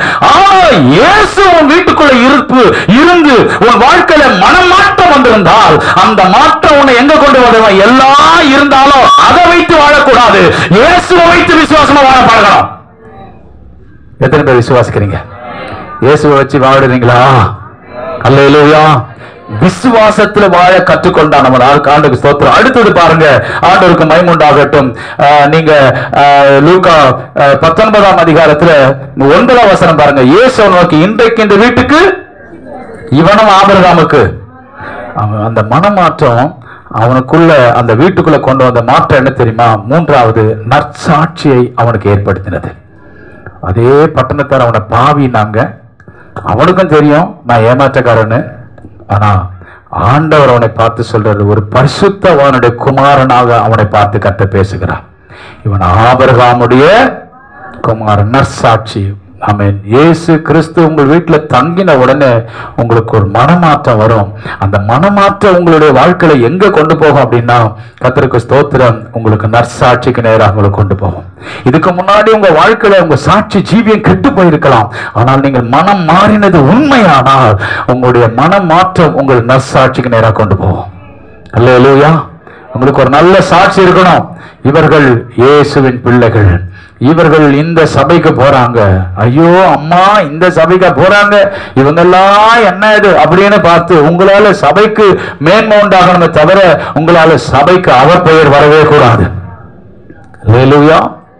கர்த்தருக்கு மகிமை உண்டாகட்டும். ஆகவே தேவனுடைய பிள்ளைகள், நீங்கள் தயவு செய்து இந்த வார்த்தையை கேட்கிற நீங்கள் உங்களுடைய வாழ்க்கையில நான் மனம் மாறினேன் என்று சொன்னா, உன் பெற்றோரிடத்தில் உனக்கு சாட்சி இருக்கணும், உன் மனைவியிடத்தில் உனக்கு சாட்சி இருக்கணும், உன் புருஷரிடத்துல சாட்சி இருக்கணும், உன் பாஸ்டருக்கு முன்னாடி உனக்கு சாட்சி இருக்கணும். எல்லாவற்றுக்கும் மேலாக உன் வேலை செய்த இடத்துல நீ சாட்சியா இருக்கணும், படிக்கிற ஸ்கூல்ல நீ சாட்சியா இருக்கணும், காலேஜில் நீ சாட்சியா இருக்கணும். Price the Lord. உறவினர் மத்தியில உற்றவர்கள் சாட்சியா இருக்கணும். ஆண்டவருக்கு மகிமை ஸ்தோத்திரம் உண்டாகட்டும். உங்கள் சாட்சி நற்சாட்சியா இருக்கணும். ஆண்டவருக்கு ஸ்தோத்திரம். அடுத்ததா பாத்தீங்கன்னா அவனுடைய வாழ்க்கையில பாருங்க, அதே லூக்கா 19:8 நீங்க வாசித்து பாத்தீங்கன்னா, என்னுடைய ஆஸ்திகளில் பாதியை நான் யாருக்கு கொடுக்கிறேன்? தரித்திரருக்கு அவன் கொடுத்தான். யாருக்குங்க கொடுத்தான்? 2 நிமிஷம் சொல்லி நான் முடிக்கிறேன். அவன் ஏழைகளுக்கு, அதாவது தரித்திரருக்கு கொடுத்தான். பாருங்க, இதை நீங்க எப்படி பாக்குறீங்க? அவன் இயேசு அந்த வீட்டுக்குள்ள வந்த உடனே, தங்கின உடனே அவனுக்கு மனமாற்றம் வந்தது. மனமாற்றம் வந்தவனை ஜெபிக்கிறவனாய் மாறினான், நற்சாட்சி உள்ளவனாய் மாறினான். கர்த்தருக்கு ஸ்தோத்திரம். இப்போ அவருடைய வாழ்க்கையில பாருங்க, அவன் கொடுக்கிறவனாய் மாறினான். யாருக்கு? தரித்திரருக்கு. இப்போ தரித்திரருக்கு இவன் கொடுக்கிறது எதை காண்பிக்குதுன்னா, இப்ப பாருங்களேன், ஒரு பணக்காரனுக்கு பாருங்க நம்ம போய் சுவிசேஷத்தை சொல்ல முடியாது. கர்த்தருக்கு ஸ்தோத்திரம். ஒரு பணக்காரி, எனக்கு எல்லாம் இருக்குது. அப்ப பணக்காரருக்கு அற்புதங்கள் மூலமாய், வரங்கள் மூலமாய் நம்ம வல்லமையை நிரூபித்து, கர்த்தரை நிரூபித்து சுவிசேஷம் சொல்லலாம். ஆனா ஒரு ஏழை எளியவர்களுக்கு நீங்க போய், அவன் ரொம்ப 3 நாளா சாப்பிடாம இருப்பான், இயேசு உன் தேவையை சந்திப்பாருன்னா அவனுக்கு ஏற்கனவே எரிஞ்சிட்டு இருக்குது வயிறு. அவனுக்கு ஒரு பொட்டலம் சாப்பாடை கொடுத்து அவன் வயிறார சாப்பிட்டு முடிச்ச உடனே, கர்த்தருக்கு ஸ்தோத்திரம், நீங்கள் அப்படி கொடுத்து பிறகு சுவிசேஷத்தை சொல்லி பாருங்க. நீங்க என்ன சொன்ன, உங்க கையில யாராவது ஒண்ணு வாங்கிட்டாங்கன்னா நீங்க என்ன சொன்னாலும் உட்காந்து கேட்பாங்க. ஆமாவா இல்லைங்களா? ஏழைகளுக்கு கர்த்தருக்கு ஸ்தோத்திரம். நான் நல்ல கவனிங்க, இந்த தரித்திரருக்கு இயேசு சுவிசேஷம் சொல்ல சொன்ன ரகசியம் இதுதான். நீங்க லூக்கா 4:18 வாசித்து பாத்தீங்கன்னா, அங்க தரித்திரருக்கு சுவிசேஷம் சொல்லும்படி கர்த்தராகிய தேவன் என்னை அபிஷேகம் பண்ணி இருக்கும். அப்ப தரித்திரருக்கு இயேசு எப்படி சுவிசேஷம் சொன்னார்னா, ஏழை எளிய மக்களை பார்த்து ஆண்டவர் எப்படி சுவிசேஷம் சொல்லியிருப்பார் நினைக்கிறீங்க? சொல்லுங்க. அவங்களுடைய அனுதின காரியங்கள், தேவைகள் என்னவோ அதை அவர்களுக்கு கொடுத்து, சாப்பாடோ துணிமணியோ, அவங்களுக்கு தங்க இடம் இல்லையோ அவங்களை சேர்த்துக் கொள்ளவோ, ஒரு இடத்தில் தங்க வைக்கவோ, படிப்பறிவு இல்லையோ படிப்பை கொடுக்கவோ, கர்த்தருக்கு ஸ்தோத்திரம், எப்படி எல்லாம் தரித்திரருக்கு சுவிசேஷம் சொல்லலாம்னா, ஆமென், அவன் ஏழைகளுக்கு கொடுத்து கொடுத்து சுவிசேஷம் சொல்லலாம். அப்ப என்னெல்லாம் கொடுக்கலாம் அப்படின்னா, வஸ்திரம் கொடுத்து சுவிசேஷம் சொல்லலாம், ஆமென், ஆகாரம் கொடுத்து சுவிசேஷம் சொல்லலாம். நான் சொல்றது உங்களுக்கு விளங்குதா? சகேயு அன்னைக்கு கொடுத்தான் தரித்திரருக்கு. அது எது கொடுப்பு? சுவிசேஷத்தை அறிவிப்பதற்கு அவன் கொடுத்தான். அப்படியானால் நாம எப்படி தரித்திரருக்கு சுவிசேஷம் சொல்ல முடியும்? அவங்களுக்கு ஒருவேளை ஆகாரம் கொடுத்து நீங்க உட்கார வச்சு சுவிசேஷம் சொல்லலாம், Dress கொடுத்து அவங்க சுவிசேஷம் சொல்லலாம், அல்லது அவங்க பிள்ளைகளுக்கு படிப்பை கொடுத்து நீங்க படிப்பை கொடுத்து, அல்லது ஒரு ஸ்கூலை உருவாக்கி அவங்களுக்கு பிள்ளைகளுக்கு ஸ்கூல்ல சேர்த்து ஃபீஸ் கட்டி அவங்களுக்கு நீங்க சுவிசேஷம் சொல்லலாம். ஆமே. அடுத்தது மருத்துவ உதவிகள் மூலம் என்ன செய்யலாம்? சுவிசேஷம் சொல்லலாம். அல்லது வரங்கள் கிருபைகளையும் நீங்கள் கொண்டு போய் வியாதியா இருக்கிறாங்களா ஜெபம் பண்ணி சுகம் கொடுத்து பிறகு நீங்க சுவிசேஷம் சொல்லலாம். சொல்லாமா வேணாவா? அப்போ நீங்கள் எதையெல்லாம் கொடுத்து அவங்களுக்கு தேவையோ அதை கொடுத்து பிறகு நீங்க உட்கார வச்சு சுவிசேஷம் சொல்லி பாருங்க. அவன் ரட்சிக்கப்படுற வரைக்கும் கேட்காம போக மாட்டான். நான் சொல்றது உங்களுக்கு விளங்குதா? அதனால சகேயு தரித்திரருக்கு கொடுத்தான் என்பது இயேசு கிறிஸ்து ஏழை எளிய மக்களுடைய தேவைகளை கொடுத்து ஆண்டவர் பிறகு சத்திய சுவிசேஷத்தை சொல்லி அவளை ரட்சிப்பு நடத்தினார். எத்தனை பேர் விசுவாசிக்கிறீங்க? அன்னை தெரேசாவை எடுத்துக்கொள்ளுங்க. அன்னை தெரேசா அங்க குப்பை தொட்டியில போடப்பட்ட தவறான திருமணத்துக்கு முன்பாக தவறாக வேசித்தன விபச்சாரத்துல பிறந்த பிள்ளைகளா குப்பை தொட்டில போடுவாங்க. அந்த பிள்ளைகளை எடுத்தாங்க. அந்த பிள்ளைகளுக்காக ஒரு வாடகை வீட்டை எடுத்தாங்க. அந்த பிள்ளைகளை எல்லாம் ஒரு வீட்டுக்குள்ள வச்சு பராமரிச்சாங்க. அந்த பிள்ளைகள் ட்ரெஸ் கொடுத்தாங்க, குஷ்டரோகியை எடுத்தாங்க, வியாதியத்தில் எடுத்தாங்க, அவங்க ட்ரெஸ் கொடுத்தாங்க, அவங்களுக்கு உதவி செஞ்சாங்க, அவங்களுக்கு சாப்பாடு கொடுத்தாங்க, தங்க இடம் கொடுத்தாங்க. கர்த்தருக்கு ஸ்தோத்திரம். ஐடாஸ் கேடர் எடுத்துக்கங்க, சிஎம்சி வேலூர், அவங்க ஏழை எளிய மக்களுக்காக மருத்துவமனை உண்டாக்குறாங்க. மருத்துவ உதவி மூலமா மிஷன் ஸ்தாபனம் பரவுச்சு. ஹல்லேலூயா. சபை இல்லாத மக்களுக்கு சபைகளை கட்டி கொடுத்து அதன் மூலம் சுவிசேஷம் பரவ ஆரம்பித்தது. கர்த்தருக்கு ஸ்தோத்திரம். மருத்துவ உதவிகள் மூலமாக சுவிசேஷம் பரவ ஆரம்பித்தது. ஆகவே எனக்கு அன்பான தேவனுடைய பிள்ளைகளே, நீங்கள் சாரால் டெக்கர் என்று சொல்லக்கூடிய ஒரு பெண், அது ஊனமுற்றவர், வீல் சேர்ல தான் இருப்பா. அவ இங்கிலாந்துல இருக்கிறா. அவளுடைய பிறந்த நாள் அன்று எல்லாரும் கிஃப்ட் கொடுத்தாங்களா. அந்த கிஃப்ட் எல்லாம் சேர்த்து வச்சு திருநெல்வேலியில் இருக்கிறதான அந்த பாளையங்கோட்டையில சாரால் டெக்கர் அங்க இருக்கிறதான ஸ்கூல், அங்க +2 வரைக்கும் படிக்கிற ஸ்கூலை உருவாக்கி இருக்கிறார். கர்த்தர் அவ ஒருவர் இந்தியாவுக்கு வரல. ஆனா அவள் தரித்திரருக்கு எப்படியா சுவிசேஷம் போடணும் சொல்லி அவங்களுக்கு என்னெல்லாம் கொடுத்து சுவிசேஷம் சொல்ல முடியுமோ படிப்பு கொடுத்தா. சாரால் பாத்தீங்கன்னா பாலிடெக்னிக்கல், சாரால் டெக்கருடைய பாலிடெக்னிக்கல், சாரால் டெக்கருடைய அப்புறம் வேற என்ன டீச்சர் ட்ரைனிங், இப்படி எல்லாம் பல விதமான எஜுகேஷன் அவங்க உருவாக்கி கொடுத்து அவங்க எதையெல்லாம் கொடுத்து சுவிசேஷம் சொல்ல முடியுமோ அதெல்லாம் கொடுத்து அவங்களுக்கு சுவிசேஷம் சொன்னார்கள். எத்தனை பேர் விசுவாசிக்கிறீங்க? உங்களால சுவிசேஷத்தை ஏழை எளிய மக்களுக்கு டைரக்டா நீங்க போனீங்கன்னா அவங்க உங்களை எதிர்ப்பாங்க. ஏற்கனவே வாழ்க்கையில கசந்து இருக்கிறாங்க, எதிர்பார்ப்பு இருக்கிறாங்க. நீங்க நேரடியா இயேசுவை கொண்டு போனீங்கன்னா யாருமே ஏற்றுக்கொள்ள மாட்டாங்க. அதாவது அவங்களுடைய சூழல், அவங்களுடைய தேவை, அவங்களுடைய எதிர்பார்ப்பு என்னவோ உங்களால முடிந்ததை கொடுத்து பிறகு நீங்க உட்கார வச்சு என்ன பேசினாலும் அவங்க கேட்பாங்க. எத்தனை பேர் ஆமென் சொல்றீங்க? இப்படிதான் இந்தியாவுல சுவிசேஷத்தை கொண்டு போவதற்கு மிஷனரிகள் கையாண்ட முறைமைகள், இது இயேசு கையாண்ட முறைமைகளா இருக்கிறது. இதைத்தான் கர்த்தர் இந்த கால வேளை கர்த்தர் நம்மோடு கூட பேசுகிறார். ஹல்லேலூயா. ஐடாஸ் கேடரை பற்றி சொன்னேன். எத்தனையோ மிஷன் ஸ்தாபனங்களை குறித்து நீங்க பாருங்க. எல்லா ஸ்தாபனங்களும் சுவிசேஷத்தை முதலாவது ஏழை எளிய மக்களுக்கு கொண்டு போவதற்கான வாய்ப்புகளை எப்படி ஏற்படுத்தினாங்க தெரியுமா? அந்த மக்களுக்கு ஒரு ஸ்கூலை கொண்டு போனாங்க, அந்த மக்களுக்கு வேண்டிய அணுகன தேவைகளை கொண்டு போனாங்க, ட்ரெஸ் கொண்டு போனாங்க.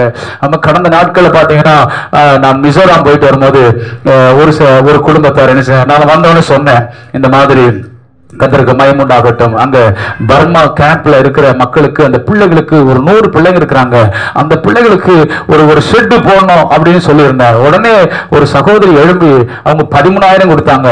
உடனே அந்த பணத்தை அனுப்பின, அவங்க ஒரு ஷெட் போட்டாங்க. இப்ப அந்த இடத்துல 100 பிள்ளைகள் படிக்கிறாங்க. கர்த்தருக்கு ஸ்தோத்திரம். நம்ம ஒரு குடும்பத்தார் எழுப்பினாங்க, பாஸ்டர் இந்தாங்க 3,000 ரூபாய் கொடுத்தாங்க. எதுக்குன்னு கேட்டேன். இந்த 3,000 ரூபாய் அந்த பிள்ளைகளுக்கு துணிமணி வாங்கி கொடுங்க. 3,000 ரூபாய் அனுப்பின, அவர் துணிமணி வாங்கி கொடுக்கப்பட்டாயிடுச்சு. கர்த்தருக்கு மகிமையுண்டாகட்டும். ஹல்லேலூயா.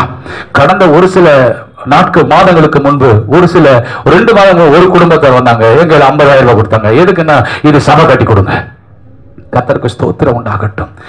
என்னென்ன முறையில எளிய மக்களுக்கு, ஏழ்மையான மக்களுக்கு சுவிசேஷம் சொல்லுவதற்கு முடியுமோ அந்த தேவையை கொடுத்து சுவிசேஷம் சொல்லுவதற்கு உள்ளே நாம் பிரவேசிக்கலாம்.